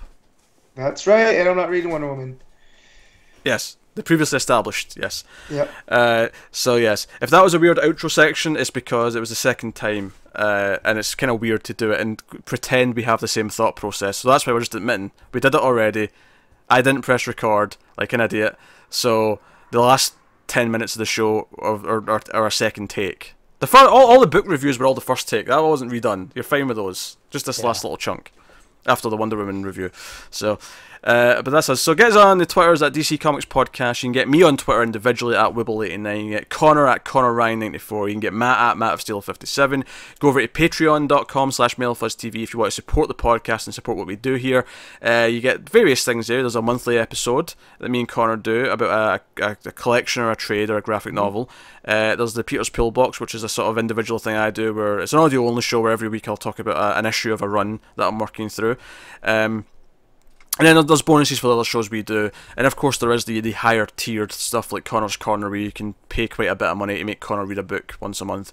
2 people take part in that right now and that's fun. And one person takes part in my equally punishing tier. Because I have to read a certain thing this month. I'm not happy about it. What do you have to read? I suppose I should reveal it, shouldn't I? We're on the show now. Yes. I'll be reading Hawk and Dove number 1 from the New 52. Art by Rob Liefeld. That looks terrible. Man, I've never felt more like Drax in my life. Yes. Hate you, Tyler as well. Hate you, Tyler. It's your fault. Good job, Tyler. So yeah, that's coming up this month. So that is the show. That's the show. That's all the things. What do I usually say? Like, subscribe, comment. Let us know what you thought of the books. Whether it be on Twitter, in the comments, on the YouTubes, or elsewhere. All of that's good stuff. But that is us. So thank you once again for watching or listening. We always appreciate it. We love you loads. Keep reading DC Comics and always remember to never get lost in the Speed Force. Hawk and Dove.